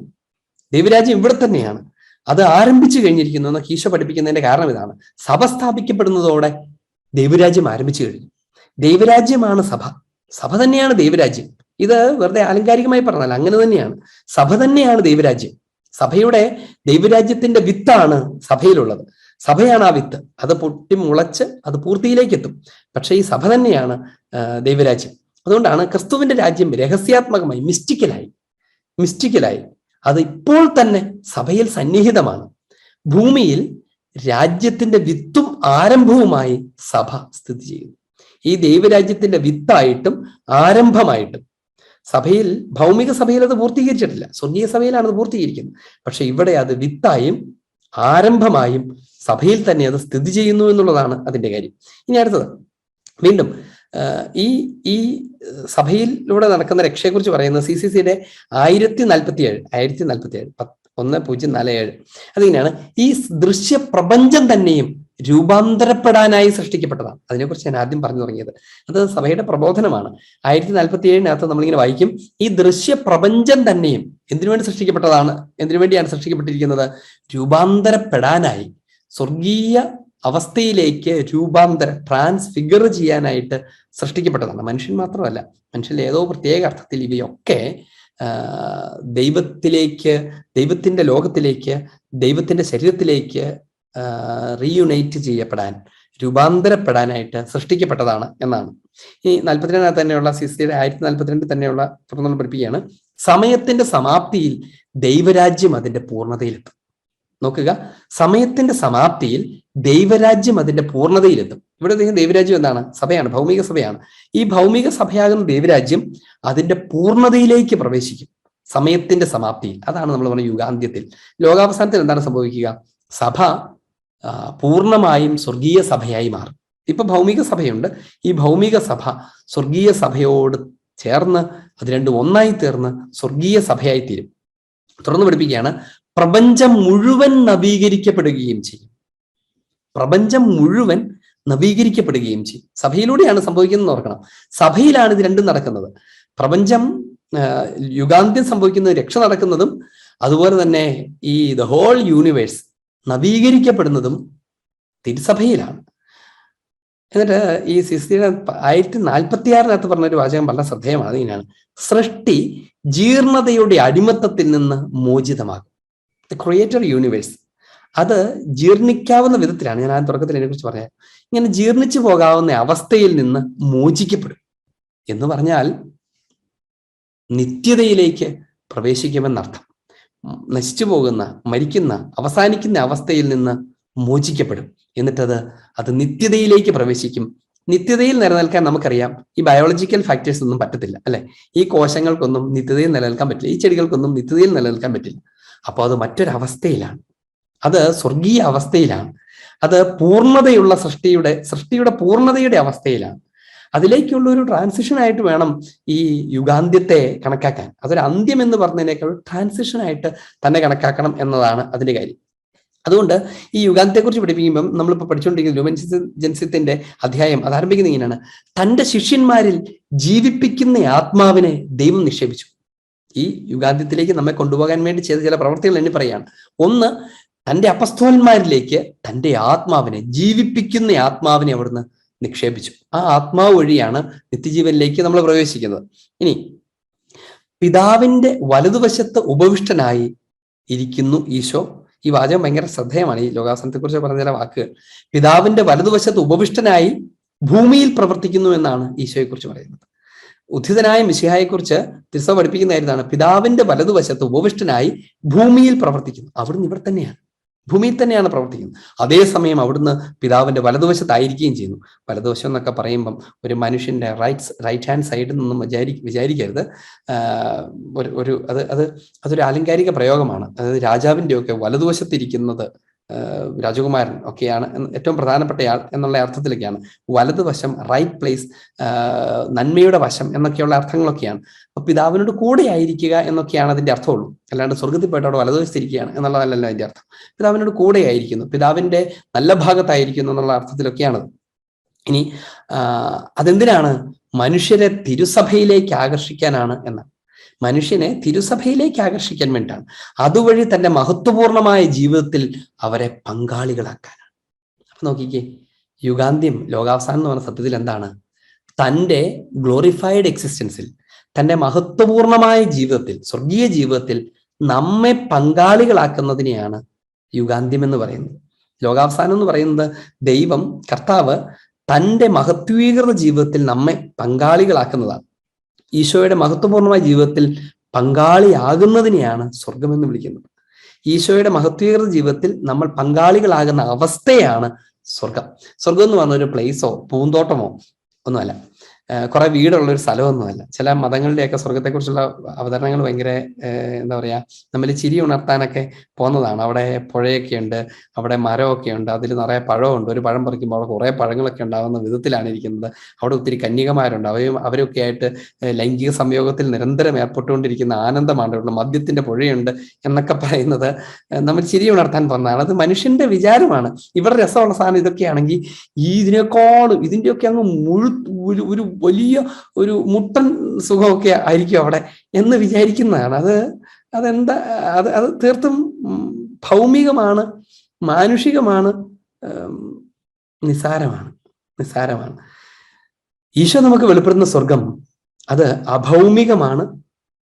അത് മനുഷ്യന്റെ ബുദ്ധിക്ക് പോലും അപ്രാപ്യമായൊരു പ്രപഞ്ചമാണ്. അത് എൻ്റെലി ഡിഫറൻ്റ് ആയിട്ടുള്ള ഒരു ദൈവീക പ്രപഞ്ചമാണ്, സ്വർഗീയ പ്രപഞ്ചമാണ്. അത് പൂർണ്ണതയുള്ളതാണ്. ആ പൂർണ്ണതയെക്കുറിച്ചാണ് ഇനി. ആ പൂർണ്ണ സത്യത്തിൽ എന്താണ്? ക്രിസ്തുവിൽ ജീവിക്കലാണത്. ക്രിസ്തുവിന്റെ മിശിഹായുടെ മഹത്വപൂർണമായ ജീവിതത്തിൽ പങ്കാളിയാകുന്നതാണത്.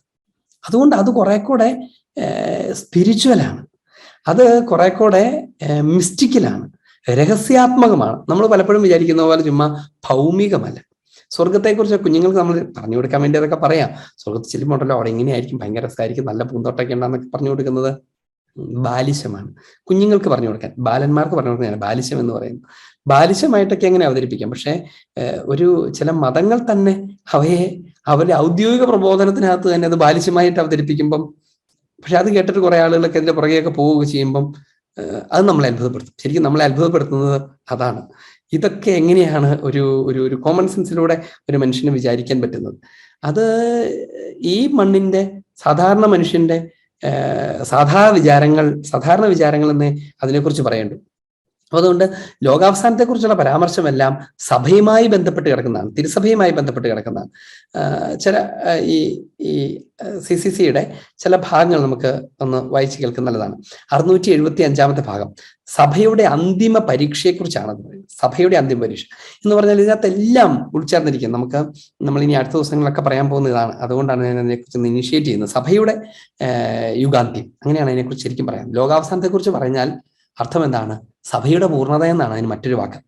യേശുക്രിസ്തുവിന്റെ 2ാം വരവിന് മുൻപ് സഭ ഒരു അന്തിമ പരീക്ഷയിലൂടെ കടന്നു പോകേണ്ടതുണ്ട് എന്ന് തന്നെ സഭ ബോധ്യപ്പെടും. ഒരു അന്തിമ പരീക്ഷയിലൂടെ കടന്നു പോകേണ്ടതുണ്ട്. അത് പല വിശ്വാസികളുടെയും വിശ്വാസത്തെ പിടിച്ചു കുലുക്കും. ഭൂമിയിലുള്ള അവളുടെ തീർത്ഥാടനത്തോട് ഒത്തുപോകുന്ന പീഡനം തിന്മയുടെ രഹസ്യത്തെ വെളിവാക്കും. എന്ന് പറഞ്ഞാൽ തിന്മ അതിന്റെ പരിപൂർണ ആധിപത്യത്തിലേക്ക് വരികയും അവയെ അതിജീവിക്കുകയും ചെയ്യുമെന്നാണ് അതിന്റെ അർത്ഥം. മനുഷ്യരുടെ പ്രശ്നങ്ങൾക്ക് പ്രത്യക്ഷമായ ഒരു പരിഹാരമാർഗം മനുഷ്യർക്ക് വാഗ്ദാനം ചെയ്യുന്ന മതപരമായ ഒരു വഞ്ചനയുടെ രൂപത്തിലായിരിക്കും അത് എന്ന് തിരുസഭ പഠിപ്പിക്കുകയാണ്.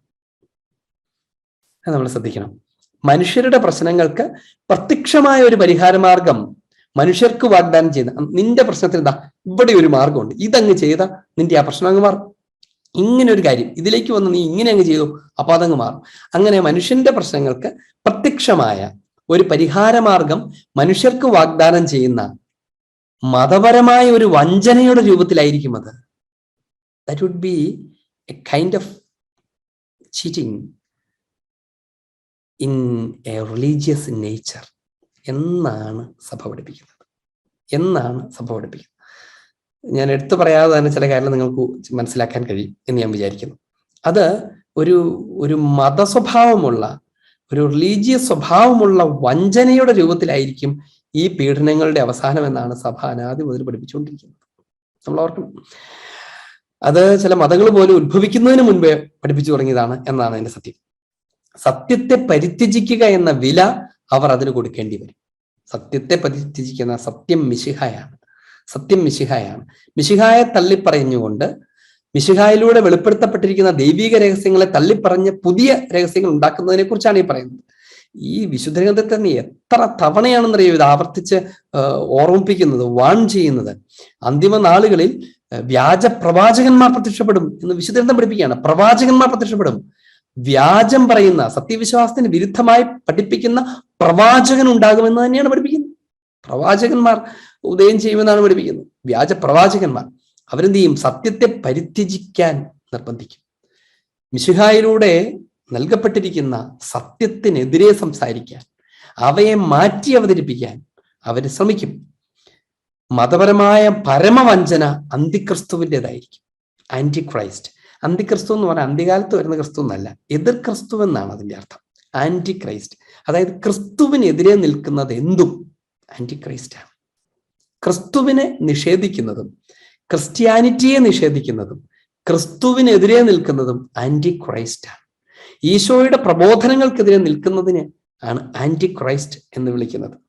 അത് എല്ലാ അർത്ഥത്തിലും ഓർക്കണം.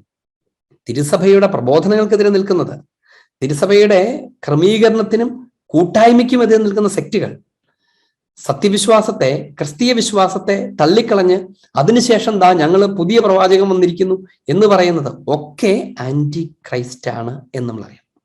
അതിനെയൊക്കെയാണ് ഈ ആന്റി ക്രൈസ്റ്റ് എന്ന് പറയുന്നത്. സഭയുടെ പ്രബോധനമാണത്. മതപരമായ പരമവഞ്ചന അന്തിക്രിസ്തുവിൻ്റെതായിരിക്കും. അതിന് റിലീജിയസ് ക്യാരക്ടർ ഉണ്ടായിരിക്കും. വേറെ എന്തെങ്കിലും സാധനം വെച്ച് കാണിക്കുക എന്നുള്ളതല്ല. നമ്മളെ യുഗാന്ത്യത്തെക്കുറിച്ചും ലോകാവസാനത്തെക്കുറിച്ചൊക്കെ പറയുമ്പോൾ നമ്മൾ ഓർക്കേണ്ടത് റിലീജിയസ് ക്യാരക്ടറോട് കൂടിയ ഒരു വഞ്ചനയെക്കുറിച്ചാണ്. ആ വഞ്ചനയിലാണ് ആളുകൾ വീണു പോകുന്നത്. അതിന്റെ പീഡനങ്ങളാണ് നിങ്ങൾ അനുഭവിക്കാൻ പോകുന്നത് എന്നൊക്കെയാണ്. അതിന്റെ പീഡനങ്ങളാണ് അനുഭവിക്കാൻ പോകുന്നത് എന്നാണ് അതിന്റെ അർത്ഥം. മനുഷ്യൻ ദൈവത്തിന്റെയും മാംസം ധരിച്ചു വന്ന അവിടുത്തെ മിശിഹായുടെയും സ്ഥാനത്ത് തന്നെ മഹത്വപ്പെടുത്തുന്ന മിഥ്യയായ മിശിഹാവാദമാണ് അത്. അതായത് മിശിഹായുടെ, യഥാർത്ഥ മിശിഹായുടെ സ്ഥാനത്ത് ഞങ്ങൾ ഉണ്ട്, ഞങ്ങളാണിത്, ഞങ്ങളാണ് പിന്നെ നിങ്ങൾക്ക് രക്ഷ കൊണ്ടുവരാൻ പോകുന്നതെന്നൊക്കെ പറഞ്ഞ് നടത്തുന്ന അവകാശവാദങ്ങളെ കുറിച്ചാണ്. ഇത് CCCയുടെ 675 ഭാഗമാണ്. നിങ്ങൾക്ക് വായിച്ചു നോക്കാവുന്നതാണ്.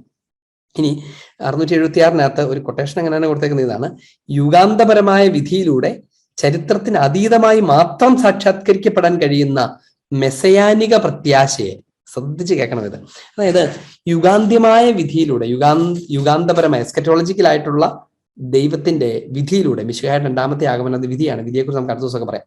വിധിയിലൂടെ ചരിത്രത്തിന് അതീതമായി മാത്രം സാക്ഷാത്കരിക്കപ്പെടാൻ കഴിയുന്ന, അതായത് ഈ ഭൂമിയിൽ നടക്കുന്ന ഒരു കാര്യമല്ല, ബിയോണ്ട് ഹിസ്റ്ററി, ചരിത്രത്തിനും ഈ ഭൗമിക യാഥാർത്ഥ്യങ്ങൾക്കും അപ്പുറമായി നടക്കുന്ന ഒന്നാണ് ലോകാവസാനം.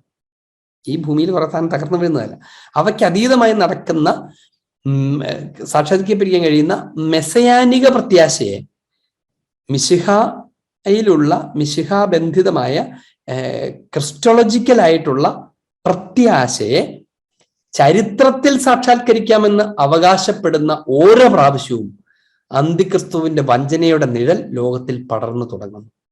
സിമ്പിളായിട്ട് പറഞ്ഞാൽ, ഈ അഭൗമികമായ ചരിത്രത്തിനും അപ്പുറമുള്ള ബിയോണ്ട് ആയിട്ടുള്ള മെസ്സിഹാനിക ക്രിസ്റ്റോളജിക്കലായിട്ടുള്ള പ്രത്യാശയെ ചുമ്മാ ഭൗമികമായിട്ടുള്ള ചില കാര്യങ്ങൾ, ഇത് തകർന്നു വീഴുന്നു, അപ്പോഴേക്കിനും വരുന്നു, അപ്പോൾ ഈശോ ഇങ്ങനെ വരും, അപ്പൊ നമ്മൾ ഇങ്ങനെ ആവും, ഇങ്ങനെ അതൊക്കെ പറയുന്ന വിധത്തിൽ അവതരിപ്പിക്കുന്ന, ഇവിടെ സാക്ഷാത്കരിക്കാമെന്ന് അവകാശപ്പെടുന്നപ്പോഴൊക്കെ അവിടെ കാണുന്നത് അന്തിക്രിസ്തുവിന്റെ വഞ്ചനയുടെ നിഴലാണ് എന്നതാണ്.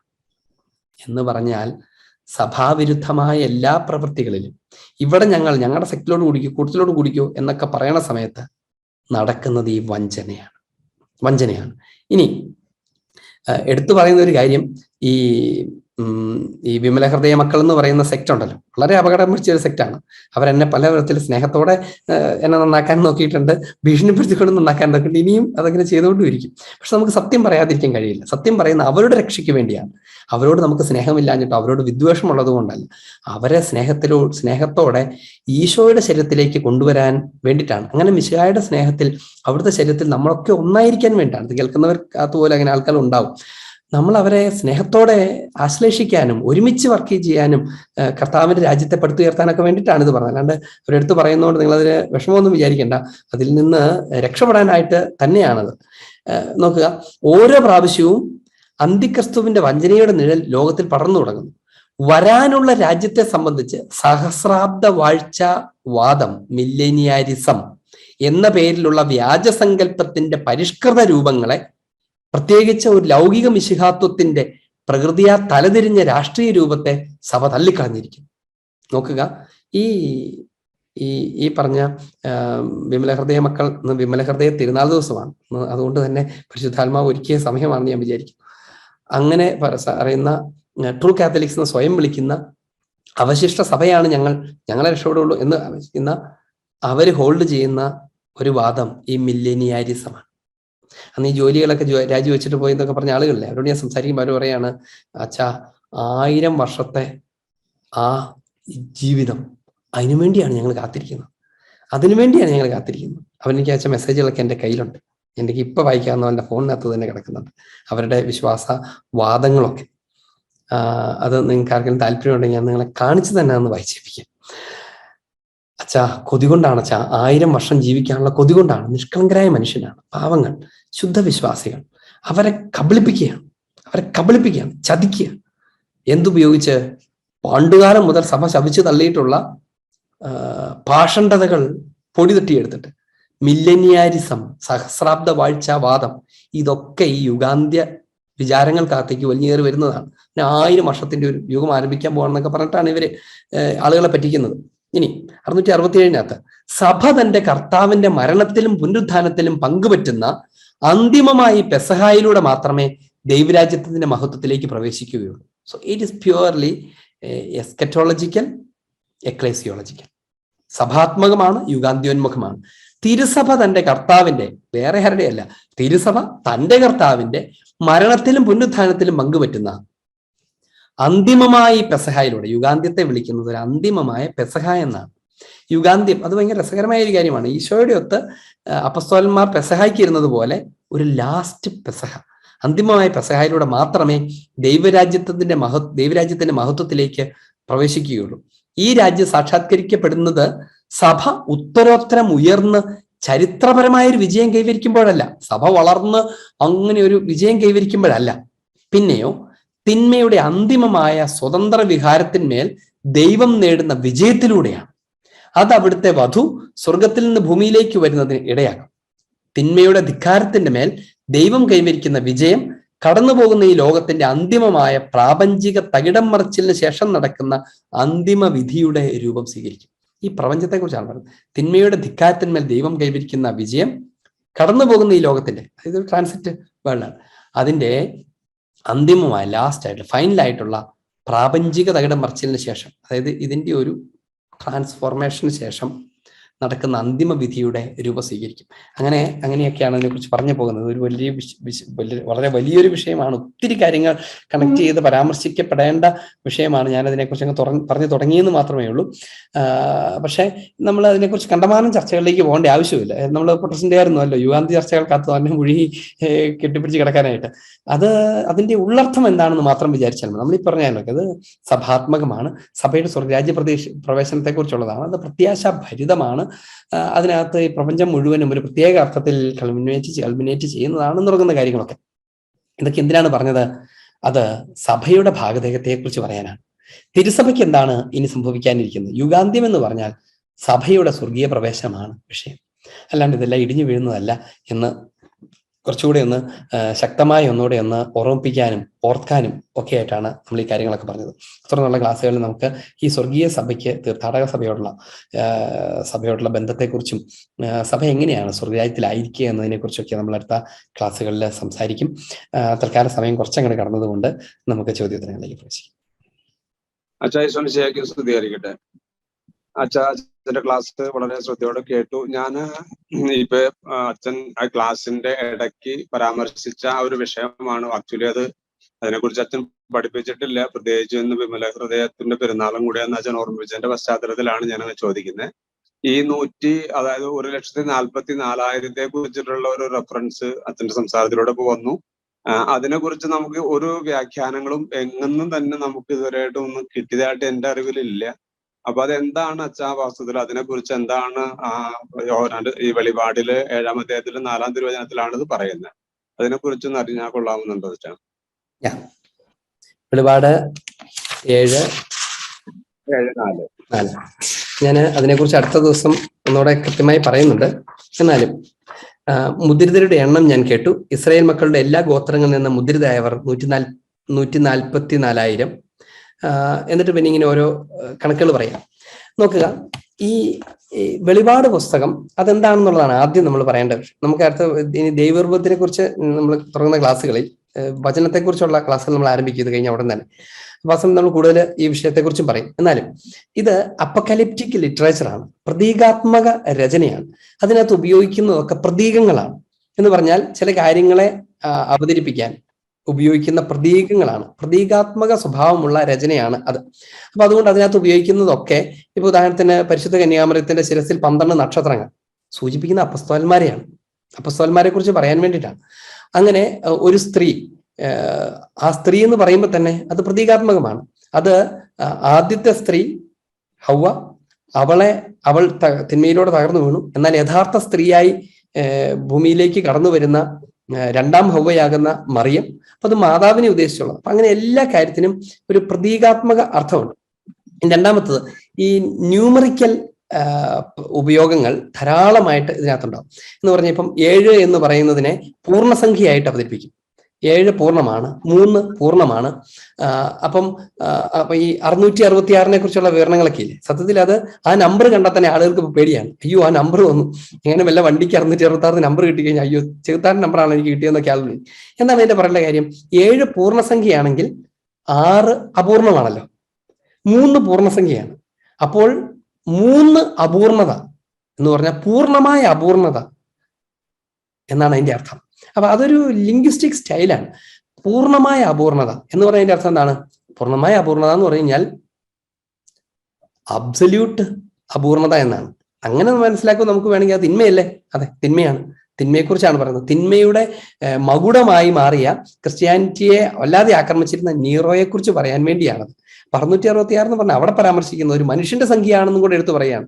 അതാരാണ്? നീറോ ചക്രവർത്തിയാണ് അവിടെ ഉദ്ദേശിക്കുന്നത്. ആ നമ്പർ തന്നെ 666 നീറോ എന്ന് എഴുതുന്നതിന്റെ ആൽഫ ന്യൂമറിക്കൽ, അക്ഷരങ്ങളുടെ ന്യൂമറിക്കൽ വാല്യൂ ആണത്. അപ്പൊ എന്നതുപോലത്തെ പരാമർശങ്ങളാണ് അതിനകത്ത് മുഴുവനും കാണുന്നത്. അപ്പൊ അതിനകത്ത് ഉപയോഗിക്കുന്ന നമ്പറുകൾക്കൊക്കെ പ്രതീകാത്മക അർത്ഥമുള്ളത്. പിന്നീട് നോക്കുമ്പോൾ തുറന്ന് നമ്മൾ കാണും, ആഷേർ ഗോത്രത്തിൽ നിന്ന് 12,000, നഫ്താലി ഗോത്രത്തിൽ നിന്ന് 12,000, മനാസെ ഗോത്രത്തിൽ നിന്ന് 12,000, ഇങ്ങനെയൊക്കെ പറയാം. അപ്പൊ അവയൊക്കെ ശരിക്കും പറഞ്ഞാൽ അതിന്റെ പൂർണ്ണതയെ സൂചിപ്പിക്കുന്നതോ അതിന്റെ സെലക്ഷനെ കുറിച്ച് ചോദിക്കുന്നതോ ഒക്കെയാണ് എന്നുള്ളതാണ് ഒരു കാര്യം. ഈ 144,000 എന്ന് പറഞ്ഞാൽ 12 ഗോത്രങ്ങളെയും 12 ശിഷ്യരെയും സൂചിപ്പിക്കാൻ വേണ്ടിയിട്ട് പഴയ നിയമത്തിലെ മുഴുവൻ സൂചിപ്പിക്കുന്നത്, പഴയ നിയമത്തിലെ ഇസ്രായേലിനെ മുഴുവനും കൂടി സൂചിപ്പിക്കുന്ന ഒരു സംഖ്യയാണത്. എന്ന് പറഞ്ഞാൽ 12 × 12 × 1000, അതാണ് ഈ പറയുന്ന കാര്യം. അതായത് 12 ഗോത്രങ്ങൾ, 12,000 ആളുകൾ. ഒരു ഗോത്രത്തെ 12,000 എന്നുള്ള അർത്ഥത്തിലാണല്ലോ. തുടർന്ന് അതിന്റെ ഭാഗങ്ങൾ ബാക്കി വായിച്ചു നോക്കിയേ. 5 മുതലുള്ള ഭാഗങ്ങളിലൊക്കെ യൂദാ ഗോത്രത്തിൽ നിന്ന് മുദ്രിത 12,000 അങ്ങനെയൊക്കെ പറയാം. അപ്പോൾ എല്ലാ ഗോത്രത്തിൽ നിന്നും തിരഞ്ഞെടുക്കപ്പെട്ടവർ എന്നാണ് അതിന്റെ അർത്ഥം. അപ്പൊ ഒരു ആലങ്കാരിക പരാമർശമാണ്. അങ്ങനെ എല്ലാം കൂടി കൂട്ടുമ്പോഴത്തേനും എല്ലാ രാജ്യങ്ങളെയും ഗോത്രങ്ങളെയും ജനതകളെയും ഭാഷകളെയും ഉൾക്കൊള്ളുന്ന പുതിയ ഇസ്രായേലിനെ സൂചിപ്പിക്കുന്നതാണ്.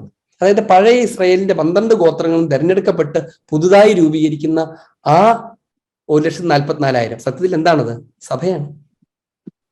ഒറ്റ വാക്കിൽ പറഞ്ഞാൽ തിരുസഭയെ, വരാനിരിക്കുന്ന ആ തെരഞ്ഞെടുക്കപ്പെട്ടവരുടെ പുതിയ ഗോത്രത്തെക്കുറിച്ച്, പുതിയ ഇസ്രായേലാണ് ആ അർത്ഥമാക്കുന്നത്. അല്ലാണ്ട് അതിനകത്ത് തിരഞ്ഞെടുക്കപ്പെട്ട കുറച്ച് ആളുകളെ കുറിച്ചല്ല. അതായത് എല്ലാത്തിൻ്റെയും പൂർണ്ണത, എല്ലാത്തിൽ നിന്നും കളക്ട് ചെയ്യപ്പെട്ടിരിക്കുന്നവർ. അത് ശരിക്കും പറഞ്ഞാൽ യോഹന്നാൻ അങ്ങനെ പറയാനൊക്കെയുള്ള കാരണം ഇസ്രായേലിൽ നിന്നൊക്കെ, എല്ലാ ഗോത്രത്തിൽ നിന്നും, വിജാതിയിൽ നിന്നും ഒക്കെ ലോകത്തിന്റെ വിവിധ ഭാഗങ്ങളിൽ നിന്ന് ആളുകൾ സഭയോട് ചേർന്നു. അങ്ങനത്തെ ഒരു സെലക്ഷനാണ് ഇവിടുത്തെ വിഷയം. അല്ലാണ്ട് അങ്ങനെ ഒരു നമ്പർ അല്ല എന്ന് പറഞ്ഞാൽ കൃത്യം അത്രയും ആളുകളല്ല. അതൊക്കെ ലിറ്ററൽ ഇന്റർപ്രിട്ടേഷന്റെ പ്രശ്നമാണ്. അതിനെ കുറിച്ച് വളരെ പെട്ടെന്ന് പറയാം. ശുദ്ധിയായിരിക്കട്ടെ. അച്ഛൻ്റെ ക്ലാസ് വളരെ ആഴത്തിലുള്ള പ്രബോധനം, അത് മനസ്സിലായി. എന്റെ ചോദ്യം എന്ന് പറയുന്നത്, ഈ യുഗാന്ത്യത്തെ കുറിച്ച് പറയുമ്പോൾ കാൽവരിയിലെ കുരിശുമരണത്തിൽ അവസാന ശത്രുവായ മരണത്തെയും തോൽപ്പിച്ചു, പാപത്തെയും തോൽപ്പിച്ചു.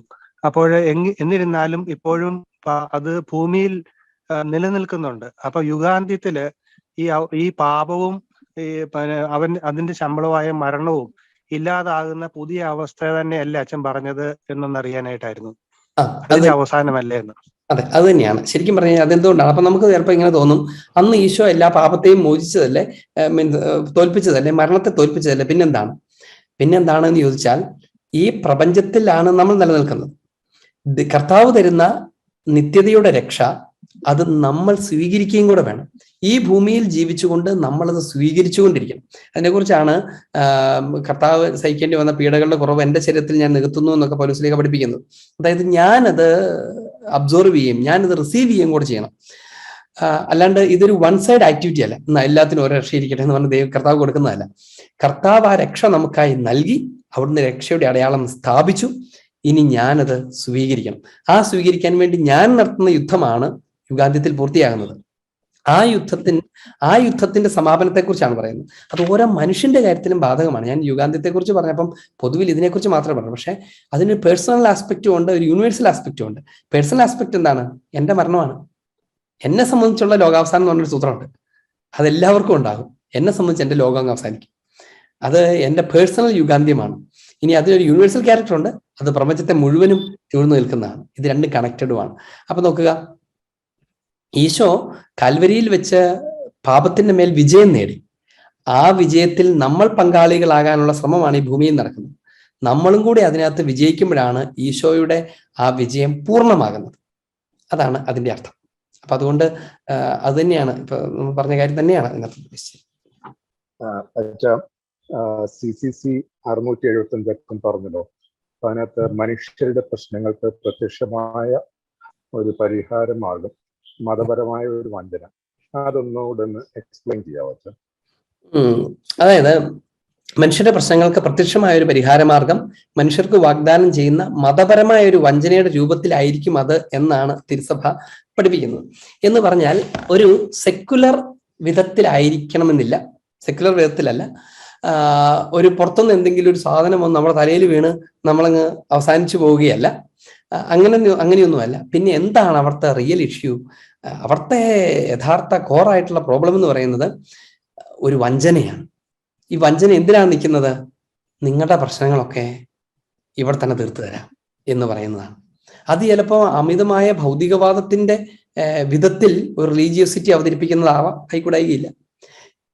നമുക്ക് തന്നെ, ഞാനതിങ്ങനെ എടുത്ത് അങ്ങനെ പറഞ്ഞത്, ചില സഭയ്ക്ക് ശേഷം ഉണ്ടായിട്ടുള്ള ചില മതങ്ങൾ, അവ ഒരു പ്രത്യേക വിധത്തിൽ നിങ്ങളുടെ പ്രശ്നങ്ങൾ ശരിയാക്കി തരാം എന്ന് പറയുന്നുണ്ട്. സെക്റ്റുകൾ അങ്ങനെ ചെയ്യുന്നുണ്ട്. അപ്പൊ ആ വിധത്തിൽ ചെയ്യുന്നത് ആരും, അങ്ങനെയുള്ള മതങ്ങളാവട്ടെ, അവയ്ക്കൊരു മതാത്മക സ്വഭാവം ഉണ്ടെന്ന് പറഞ്ഞാൽ അവയ്ക്കൊരു റിലീജിയസ് ക്യാരക്ടർ, ഒരു ഷേപ്പ്, അല്ലെങ്കിൽ ഒരു റിലീജിയനുകളുടെ ഇടപെടൽ ഒക്കെ ഇതിനകത്തുണ്ട് എന്നാണ് അതിന്റെ അർത്ഥം. അപ്പൊ അത് വെറുതെ ചുമ്മാ സെക്കുലർ ആയിട്ടുള്ള അല്ലെങ്കിൽ ഫിസിക്കലായിട്ടുള്ള രോഗാന്ത്യത്തെ കുറിച്ചല്ല പറയുന്നത്. പകരം നമ്മുടെ പ്രശ്നങ്ങൾക്ക്, മനുഷ്യന്റെ പ്രശ്നങ്ങളിൽ ഏറ്റവും പ്രധാനപ്പെട്ട ഏതാണ്? അവന്റെ ഈ ഭൂമിയിലുള്ള എക്സിസ്റ്റൻസ്, ഇവന്റെ ഭക്ഷണത്തെയും അരിയും കഞ്ഞിയും മാത്രമല്ല ഉദ്ദേശിക്കുന്നത്. അവന്റെ യഥാർത്ഥ പ്രശ്നം എന്താണ്? നിത്യതയെക്കുറിച്ചുള്ള പ്രശ്നമാണ് അവൻ്റെത്. അവന്റെ എക്സിസ്റ്റൻസിനെ കുറിച്ചുള്ള പ്രശ്നമാണ്. ഇവന്റെ ഭാഗധേയത്തെക്കുറിച്ചുള്ള പ്രശ്നമാണ്. ഭാവിയിൽ എനിക്കിത് സംഭവിക്കാനിരിക്കുന്നു എന്ന് തുടങ്ങുന്ന പ്രശ്നങ്ങളാണ്. അങ്ങനെ സ്വർഗവുമായി ബന്ധപ്പെട്ട, നിത്യജീവനുമായി ബന്ധപ്പെട്ട അവന്റെ പ്രശ്നങ്ങൾക്ക് ഈ ഭൂമിയിൽ തന്നെ ശരിയാക്കി തരാം എന്ന് പറയുന്നത്, ഒരുപക്ഷെ എന്റെ മനസ്സിലേക്ക് പെട്ടെന്നൊക്കെ ഓർമ്മ വരുന്നത് ഈ ഭൂമിയുടേതുപോലത്തെ ഒരു സ്വർഗത്തെയൊക്കെ അവതരിപ്പിക്കുന്ന, എന്ന് പറഞ്ഞാൽ ഈ ഭൂമിയിൽ മദ്യം രസമാണ് എന്ന് വിചാരിക്കുന്ന ആളുകൾ മദ്യപ്പുഴയുണ്ടാകും എന്നൊക്കെ പറയുന്നത് പോലെ അങ്ങനത്തെയൊക്കെ വിധത്തിൽ നിന്റെ പ്രശ്നങ്ങളൊക്കെ ഉണ്ടല്ലോ സ്വർഗത്തിൽ ചെല്ലുമ്പം ഒക്കെ അങ്ങ് മാറും എന്ന് പറയുന്നത് പോലത്തെ അവതരിപ്പിക്കൽ. മനുഷ്യന്റെ പ്രശ്നങ്ങൾക്ക് പ്രത്യക്ഷമായ ഒരു പരിഹാര മാർഗം മനുഷ്യർക്ക് വാഗ്ദാനം ചെയ്യുന്ന മതപരമായ ഒരു വഞ്ചനയുടെ രൂപത്തിലായിരിക്കും. അത് വഞ്ചനയാണ് അതിനകത്തുള്ളത്. വഞ്ചിക്കുന്ന എന്തിനാണ്? സത്യവിശ്വാസം ഇവിടെ നിലനിൽക്കുന്ന സമയത്ത് അതല്ല, വേറെയുണ്ട്, ഇങ്ങോട്ട് പോരെ എന്ന് പറയലാണ് ആ വഞ്ചന. സത്യം നിലനിൽക്കുമ്പോൾ ഈ കോർപ്പറേറ്റേഴ്സ് ഓഫ് ട്രൂത്ത് എന്നാണ് സഭയെ ബെനഡിക്ട് മാർപ്പാപ്പ വിളിക്കാറുള്ളത്. സത്യത്തിന്റെ സഹകാരികൾ എന്നാണ് വിളിക്കുന്നത്. സത്യം സഭയാണ്, ക്രിസ്തു തന്നെയാണ്. അതിന് വിരുദ്ധമായിട്ടുള്ളതൊക്കെ സഭയ്ക്ക് ശേഷം ഞങ്ങൾ രക്ഷ തരാമെന്ന് പറഞ്ഞ് വരുന്നവരോ അല്ലെങ്കിൽ സഭയെ നിഷേധിച്ചുകൊണ്ട് രക്ഷ തരാമെന്ന് പറയുന്നവരോ ഒക്കെ ഈ കാറ്റഗറിക്കകത്ത് പെടും എന്നുള്ളതാണ് അതിന്റെ കാര്യം. സഭയ്ക്ക് ശേഷം, ഒത്തിരി വർഷങ്ങൾക്ക് ശേഷം ഉണ്ടായിട്ടുള്ള ചില മതങ്ങൾ സഭയെ തള്ളിപ്പറയുകയും ഈശോ അതൊന്നുമല്ല, ദൈവമൊന്നുമല്ല, അത് ഒരു പ്രവാചകനായിരുന്നു, ഇപ്പൊ ഞങ്ങളുടെ ശരിക്കുള്ള പ്രവാചകം എന്ന് പറയുന്നതൊക്കെ ഇതിനകത്ത് പെടും. ഇനി സത്യത്തെ പരിത്യജിക്കുക എന്ന വില അവർ അതിന് കൊടുക്കേണ്ടി വരും. അതായത് ഈ യുഗാന്ത്യത്തിന്റെ വഞ്ചന സത്യത്തെ പരിത്യജിക്കാനുള്ള പ്രലോഭനമാണ് എന്നതാണ് അതിന്റെ കാര്യം. സത്യത്തെ പരിത്യജിക്കലാണ്. മതപരമായ പരമവഞ്ചന അന്തിക്രിസ്തുവിൻ്റെതായിരിക്കും. ഈ ആന്റി ക്രൈസ്റ്റ് ചെയ്യുന്നത് ഒരു റിലീജിയസ് ആയിട്ടുള്ള അൾട്ടിമേറ്റ് ആയിട്ടുള്ള വഞ്ചനയാണ് എന്നുള്ളതാണ്. ഇങ്ങനെ കുറച്ചുകൂടെ സിമ്പിൾ ആയിട്ടൊരു വാക്കിൽ പറഞ്ഞാൽ ഈശോയെയും സത്യവിശ്വാസത്തെയൊക്കെ നിഷേധിക്കുകയും എതിർക്കുകയും ചെയ്യുന്നതെല്ലാം ഒരു റിലീജിയസ് ക്യാരക്ടറോടുകൂടെ ഞങ്ങൾ ഇപ്പൊ ഞങ്ങളുടെ മതത്തിലൂടെ ശരിയാക്കാമെന്നോ അല്ലെങ്കിൽ അതിന്റെ സ്വഭാവത്തിലുണ്ടാകുന്ന സെക്റ്റുകളോ ഒക്കെ ഇതിന്റെ ഭാഗമാണ്. കൃത്യമായി പറഞ്ഞാൽ ഈ കപട ഉപദേഷ്ടാക്കളും അവരുണ്ടാക്കുന്ന സെക്റ്റുകളും അത്തരം സഭയ്ക്കെതിരെ നിൽക്കുന്ന മത സംവിധാനങ്ങളും ഒക്കെ തന്നെയാണ് ഈ ആന്റി ക്രൈസ്റ്റ് എന്ന് പറയുന്നത്. അതായത് ക്രൈസ്റ്റിന് അഗെയിൻസ്റ്റ് ആയിട്ടുള്ളത് അന്തിക്രിസ്തു എന്ന് പറഞ്ഞാൽ ആന്റി ക്രൈസ്റ്റ്, എതിർ ക്രിസ്തു. ക്രിസ്തുവിനും ക്രിസ്തുവിന്റെ ശരീരമായ സഭയ്ക്കും അതിന്റെ വിശ്വാസങ്ങൾക്കൊക്കെ എതിര് നിൽക്കുന്നത് എന്തൊക്കെയോ അതൊക്കെ ആന്റി ക്രൈസ്റ്റ് ആണ്. അച്ചോ, ക്ലാസ് വളരെ നന്നായിരുന്നു. എൻ്റെ ഒരു സംശയം എന്താണെന്ന് വെച്ചിട്ടുണ്ടെങ്കിൽ നമ്മള് സഭ, തിരുസഭ ഇതുകൾ തമ്മിൽ എന്താ വ്യത്യാസം? നമ്മൾ പൊതുവെ പറയുമ്പോൾ ക്രിസ്തുവിൽ വിശ്വസിക്കുന്നവരെ നമ്മൾ വിശ്വാസികൾ എന്ന് പറയുന്നു. ആ വിശ്വാസികളുടെ കൂട്ടത്തെ, സമൂഹത്തെ സഭ എന്ന് പറയുന്നു. അപ്പൊ ആ നിലയ്ക്ക് എന്തുകൊണ്ടാണ് തിരുസഭ എന്ന് പറയേണ്ടി വരുന്നത് മറ്റു സഭകളിൽ നിന്ന്? ആണോ? ഞാൻ ഈ വിഷയത്തെക്കുറിച്ച് നമ്മുടെ ക്ലാസ്സിന്റെ ആദ്യത്തെ എപ്പിസോഡുകളിലൂടെ വലുതായിട്ട് പറഞ്ഞിട്ടുണ്ട്. തിരുസഭയെന്ന് പറയാൻ കാരണം അത് ക്രിസ്തുവിന്റെ ശരീരമായതുകൊണ്ടാണ്. അത് ഏത് എപ്പിസോഡുകളാണെന്ന് എനിക്ക് അത്ര ഓർമ്മയില്ല. നമ്മുടെ ആ ഗ്രൂപ്പിനകത്ത് ആ എപ്പിസോഡ് ഒന്ന് സോബരിങ്ങനെ ഒന്ന് മെൻഷൻ ചെയ്തിടുവാണെങ്കിൽ അത് ഉപകാരമായിരിക്കും. അത് ആ ക്ലാസ്സുകൾക്ക് ശേഷമേ നമ്മൾ ബാക്കി എല്ലാ കാര്യം കേട്ടാൽ അത് ശരിയാവുള്ളൂ. കാരണം അതിൽ നിന്ന് എല്ലാം ഉത്ഭവിച്ചു വരുന്നത്. സഭയെന്ന് പറയരുതെന്ന് തന്നെ ഞാൻ അതിനകത്ത് ഉത്തരം പറഞ്ഞിരുന്നതിന്റെ കാരണം അത് തിരുസഭയാണ്, ദ ബോഡി ഓഫ് ക്രൈസ്റ്റ് ആണ്. മിശിഹായുടെ മഹത്വീകൃത ശരീരമാണ് തിരുസഭ എന്ന് പറയുന്നത്. നമ്മൾ വെറുതെ അതിനകത്തുള്ള കുറെ അംഗങ്ങളല്ല, കുറെ ആളുകളല്ല, പകരം എന്താണ്? അവയവങ്ങളാണ്. മിശിഹായുടെ ശരീരത്തോട് മാമോദീസ എന്ന ബഡ്ഡിങ്ങിലൂടെ ഒട്ടിച്ചു ചേർക്കപ്പെട്ടിരിക്കുന്ന ആളുകളാണ്. അതുകൊണ്ടാണ് വിശുദ്ധ ഗ്രന്ഥം പഠിപ്പിക്കുന്നത് നിങ്ങൾ ക്രിസ്തുവിന്റെ ശരീരവും ഓരോരുത്തരും അതിന്റെ അവയവങ്ങളുമാണ്. രണ്ട് കാര്യത്തെക്കുറിച്ചാണ് മിശിഹായുടെ ശരീരം എന്ന് വിളിക്കുന്നത്. ഒന്ന് വിശുദ്ധ കുർബാനയാണ്, അതിനെ നമ്മൾ പരിശുദ്ധ കുർബാന എന്ന് വിളിക്കും. രണ്ടാമത് വചനം പഠിപ്പിക്കുന്ന സഭ അത് മിശിഹായുടെ ശരീരമാണ് എന്നാണ് പഠിപ്പിക്കുന്നത്. എത്രയോ തവണ ആവർത്തിച്ചുകൂടെ. ഞാനതൊക്കെ എല്ലാം ഇങ്ങനെ വേഴ്സ് ടു വേഴ്സ് ആയിട്ട് ആ ക്ലാസ്സുകളിൽ വിശദീകരിക്കുന്നുണ്ട്. അപ്പൊ അതിൽ നിന്ന് നമ്മൾ മനസ്സിലാക്കുന്ന അതിന്റെ കൺക്ലൂഷൻ അത് ക്രിസ്തു തന്നെയാണ്, മിശിഹ തന്നെയാണ്. വിശുദ്ധ അഗസ്തീനോസ് പറഞ്ഞില്ലേ, കർത്താവും സഭയും ഒന്നാണ്, ഇത് രണ്ടും കൂടെ കൂടിച്ചേർന്ന് സമ്പൂർണ്ണ ക്രിസ്തു ആകുന്നു. സഭയും ക്രിസ്തുവും ചേർന്ന് സമ്പൂർണ്ണ ക്രിസ്തു ആകുന്നു വിശുദ്ധ അഗസ്തീനോസ്. അതുപോലെ വിചാരണയുടെ സമയത്ത് ജോൻ ഓഫ് ആർക്ക് പറയുകയാണ്, ക്രിസ്തുവും സഭയും രണ്ടല്ല, അവയെ നമ്മൾ സങ്കീർണമാക്കേണ്ടതില്ല, അത് രണ്ടും ഒന്ന് തന്നെയാണ്. അത് വിചാരണയുടെ സമയത്ത് ജോൻ ഓഫ് ആർക്ക് കൊടുക്കുന്ന മറുപടിയാണ്. നോക്കുക, സഭ എന്ന് പറയുന്നത് ഈശോയുടെ ശരീരമാണ്. സഭ ഈശോയുടെ ശരീരമാണ്, അവയിൽ ഒട്ടിച്ചേർന്നിരിക്കുന്ന ആളുകളാണ് നമ്മൾ. വിശുദ്ധ കുർബാന സ്വീകരിക്കുന്ന അവയവങ്ങളാണ്. ഒരു ഭക്ഷണം ഒരു ചെടിയുടെ ശാഖകളിലേക്ക്, ഈശോ പഠിപ്പിച്ച കാര്യമാണത്. ഞാൻ മുന്തിരിച്ചെടി, നിങ്ങൾ അതിന്റെ ശാഖകളുമാണ്. ഞാൻ സത്യമായി നിങ്ങളോട് പറഞ്ഞു, ഞാൻ മുന്തിരിച്ചെടി, നിങ്ങൾ അതിന്റെ ശാഖകളുമാണ്. അപ്പൊ ആ ശാഖയാണ്, ചെടിയുടെ തന്നെ ശാഖയാണ്. അത് രണ്ടും ഒന്നാണ്. അതുകൊണ്ടാണ് മാമോസ സ്വീകരിച്ച ഒരാൾക്ക് മാത്രമേ വിശുദ്ധ കുർബാന സ്വീകരിക്കാൻ പറ്റുള്ളൂ. കാരണം എന്താണ്? ആ തണ്ടിന്റെ ഭക്ഷണം അതിന്റെ ശാഖയ്ക്കല്ലേ കിട്ടുള്ളൂ. അപ്പൊ അങ്ങനെ ആ ശാഖയാണ് നമ്മൾ. അപ്പൊ അതുകൊണ്ട് അങ്ങനെയാണ് സഭ. അപ്പൊ അതുകൊണ്ട് ഈശോയുടെ തന്നെ ശരീരമാണതെങ്കിൽ നമ്മൾ വെറുതെ സഭയെന്ന് പറഞ്ഞാൽ പോരല്ലോ, അത് തിരുസഭയാണ്. തിരുസഭ ഭൂമിയിലും തിരുസഭയാണ്, സ്വർഗത്തിലെ തിരുസഭയാണ്, ശുദ്ധീകരണ സ്ഥലത്തും തിരുസഭയാണ്. ഭൂമിയിലെ സഭ അത് നമ്മൾ പാപികളൊക്കെ അല്ലേ, അതുകൊണ്ട് തിരുസഭ എന്നൊന്നും വിളിക്കേണ്ട കാര്യമില്ല എന്ന് ആളുകൾ ചിന്തിക്കാൻ സാധ്യതയുണ്ട്. പക്ഷെ തിരുസഭ തന്നെ ബോധ്യപ്പെടുന്നത്, പഠിപ്പിക്കുന്ന കാര്യം ഇതാണ്, സഭയ്ക്ക് അപൂർണമെങ്കിലും യഥാർത്ഥമായ വിശുദ്ധി നൽകപ്പെട്ടിരിക്കും. അത് ഈശോയുടെ ശരീരം തന്നെയാണ്, കുറവുകളുള്ള ഈശോയുടെ ശരീരം തന്നെയാണ്. അപ്പൊ അതുകൊണ്ടാണ് നമ്മൾ അതിനെ തിരുസഭയെന്ന് വിളിക്കുന്നത്. അപ്പൊ അത് രണ്ട് കാര്യങ്ങളെ കുറിച്ചല്ല ശരിക്കും വിളിക്കേണ്ടത് തിരുസഭയെന്നാണ്. നമ്മൾ എപ്പോഴും അങ്ങനെ പറഞ്ഞ് പഠിക്കുന്നത് നല്ലതാണ്. പക്ഷെ നമ്മൾ പല സ്ഥലത്തും എഴുതുമ്പോഴും പറയുമ്പോഴൊക്കെ വെറുതെ അങ്ങ് വളരെ അലക്ഷ്യമായിട്ട് സഭ എന്നൊക്കെ പറയുന്നുണ്ട്. കുറച്ചുകൂടെ ആദരവ് അതിന് കൊടുക്കാം എന്നുള്ളതാണ് അതിന്റെ കാര്യം. അച്ഛാ, നമുക്കിപ്പോ തന്നെ അതിന് കൃത്യമായിട്ടുള്ള ക്ലാസ് കിട്ടിയിട്ടുണ്ട്. നമുക്ക് വേണ്ടി നമ്മുടെ വത്തിക്കാൻ കൗൺസിലിന്റെ ക്ലാസ്സുകൾ കൃത്യമായിട്ട് ഇൻഡെക്സ് രൂപത്തിലേക്ക് മാറ്റിക്കൊണ്ടിരിക്കുകയാണ്.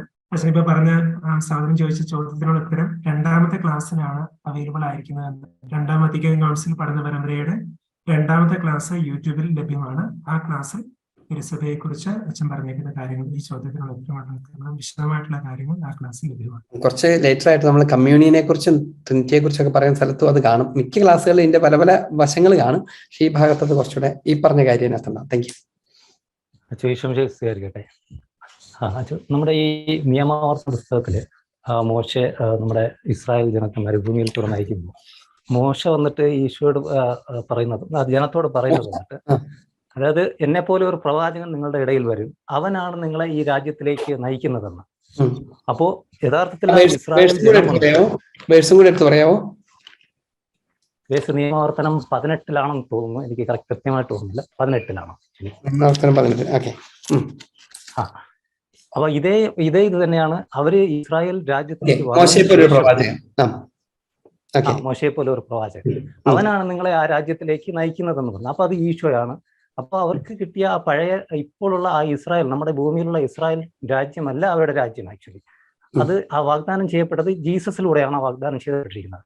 അപ്പോ ആ ഇസ്രായേൽ ജനത്തോട് പറഞ്ഞ ഭൗതികമായ കാര്യങ്ങൾ, നിങ്ങൾ അവിടെ പോകുമ്പോൾ ഈ നിയമങ്ങളെല്ലാം പാലിക്കണം, പിന്നെ അവിടെ ഇരുമ്പ് കിട്ടും, ഇതൊക്കെ പറയുന്നത് ഒരു ഭൗതികതയല്ലേ സൂചിപ്പിക്കുന്നതെന്നാണ് എൻ്റെ ഒരു അതെന്താണ്? അതങ്ങനെ തന്നെയാണ്. അതായത് ഈ പുതിയ നിയമത്തിന്റെ അഥവാ പുതിയ നിയമസഭയിലെ സഭയുടെ നിഴലാണ് ഇസ്രായേൽ. അപ്പം എന്ന് പറഞ്ഞാൽ ഇപ്പം എല്ലാ കാര്യത്തിലും ഈ നിഴൽ യാഥാർത്ഥ്യം കാണാൻ പറ്റും. അന്ന് മന്ന വിശുദ്ധ കുർബാനയുടെ നിഴലായിരുന്നു അത്. മന്ന എന്താണ്? അതൊരു ഭക്ഷണമാണ്, അതൊരു ഭൗതിക കാര്യമാണ്. എന്നാൽ ഇവിടെ വിശുദ്ധ കുർബാന അത് ഈശോയുടെ തന്നെ ശരീരമാണ്, അതിൻ്റെ ഒരു നിഴലാണത്. പെസഹ കുഞ്ഞാട് മീശുഹ തന്നെയാണ്. അവിടെ ഒരു ആട്ടുകുഞ്ഞിനെ കൊല്ലുവാണ് ചെയ്യുന്നത്. 12 ഗോത്രത്തലവന്മാർ, അവരുടെ വടി അതിൽ പേരെഴുതുന്നു.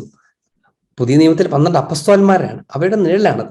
അപ്പൊ അങ്ങനെ എല്ലാ കാര്യത്തിലും പഴയ നിയമത്തിനകത്ത് ഒരു ഒരുക്കത്തിന്റെ പശ്ചാത്തലമാണുള്ളത്. നമ്മൾ ദൈവകർമ്മം പഠിക്കുമ്പോൾ നമുക്കത് കുറച്ചുകൂടെ കൂടുതൽ അറിയാൻ പറ്റും. പഴയ നിയമം എന്ന് പറയുന്നത് ഒരു ഒരുക്കത്തിൻ്റെതാണ്, ആദ്യ പടിയാണ്. അതിനെ പൂർത്തീകരിക്കുകയാണ്, സ്റ്റെപ്പ് ബൈ സ്റ്റെപ്പായിട്ട് ദൈവം ചെയ്യാം.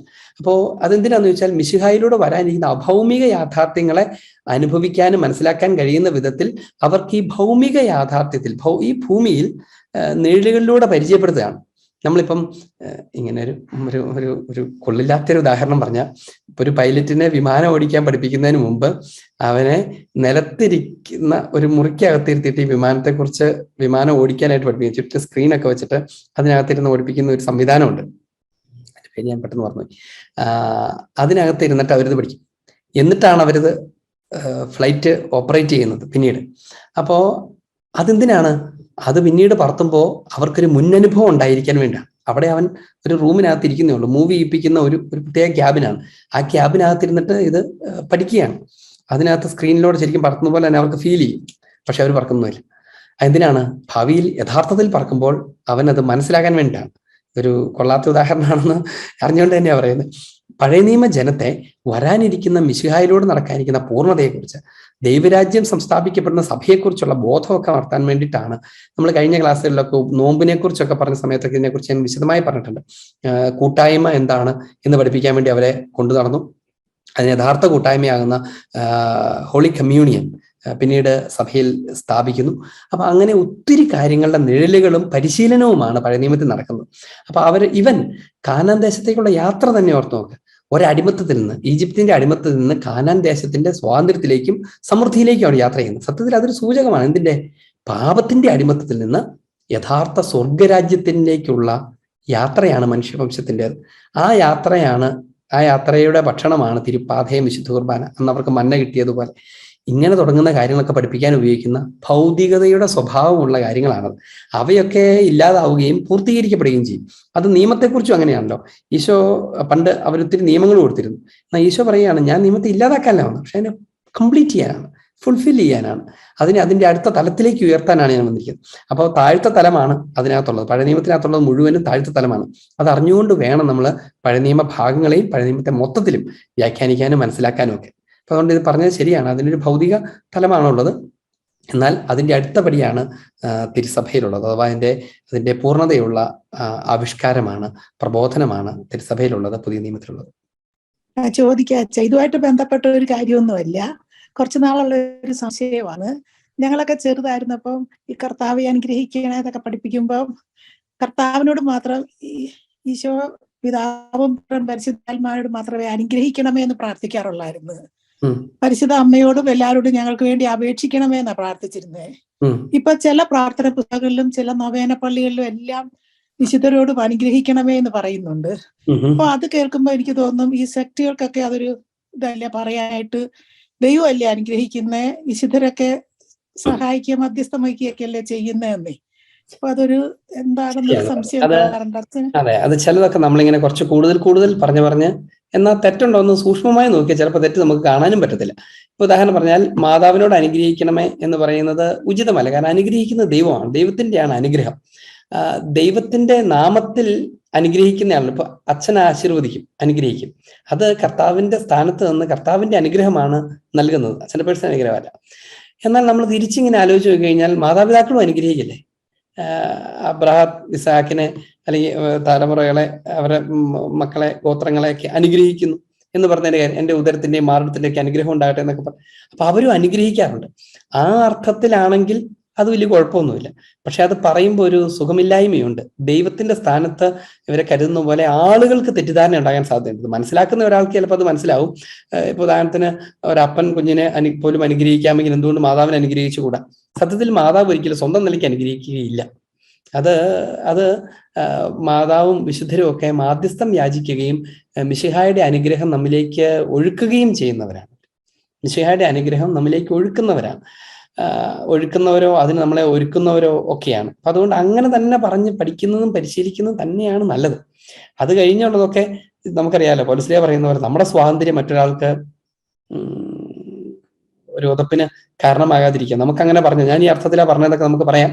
പക്ഷെ അങ്ങനെ പറഞ്ഞ് കുറച്ച് ആളുകൾ ഈശോയോട് എന്ന് കൂട്ടില്ല, ഇന്ന് ഈശോ അനുഗ്രഹിക്കണം, മാതാവ് എന്നെ അനുഗ്രഹിച്ചാൽ മതി, മാതാവേ ബായോ എന്നൊക്കെ പറഞ്ഞൊക്കെ പ്രാർത്ഥിക്കുന്ന തരത്തിലുള്ള സ്പിരിച്വാലിറ്റി ഒക്കെ ആളുകൾ ഞാനും കണ്ടിട്ടുണ്ട്.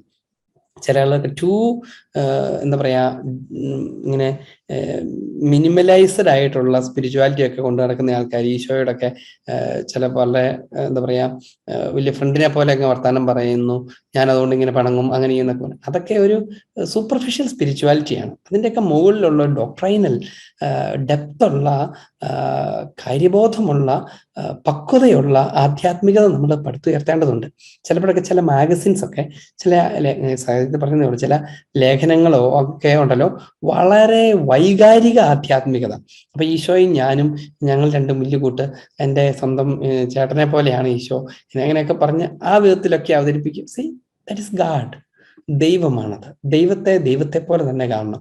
നമ്മള് ഇപ്പൊ എനിക്ക് അത്ര ബന്ധമുള്ളതുകൊണ്ട് ഞാൻ അമിത സ്വാതന്ത്ര്യം എടുക്കുന്നു, തെറ്റാണെന്ന് ചോദിച്ചാൽ ആള് പേഴ്സണലായിട്ട് അങ്ങനെ അത് നമ്മൾ തെറ്റെന്ന് പറയും. പക്ഷെ അതൊക്കെ പബ്ലിക്കായിട്ട് പറയുമ്പോഴും ഷെയർ ചെയ്യുമ്പോഴും ഒക്കെ കുറെ കൂടെ പ്രൂഡൻസ്, വിവേകം ഒക്കെ സൂക്ഷിക്കുന്നത് വിശ്വാസത്തോടുള്ള ബഹുമാനത്തെ നിലനിർത്താനും ദൈവത്തോടുള്ള മറ്റുള്ളവരുടെ ആദരവിനെ നിലനിർത്താനൊക്കെ. ചില ആളുകൾക്ക് ചുമ്മാ പറയും, ഞാൻ ഇന്ന് കർത്താവിനോട് പിണങ്ങി, എനിക്ക് ഒരു കൂട്ടില്ല, ഞാൻ അതാളുടെ ഒരു തോന്നലിൽ നിന്നുണ്ടാകുന്ന സ്പിരിച്വാലിറ്റിയാണ്. That is not doctrinal.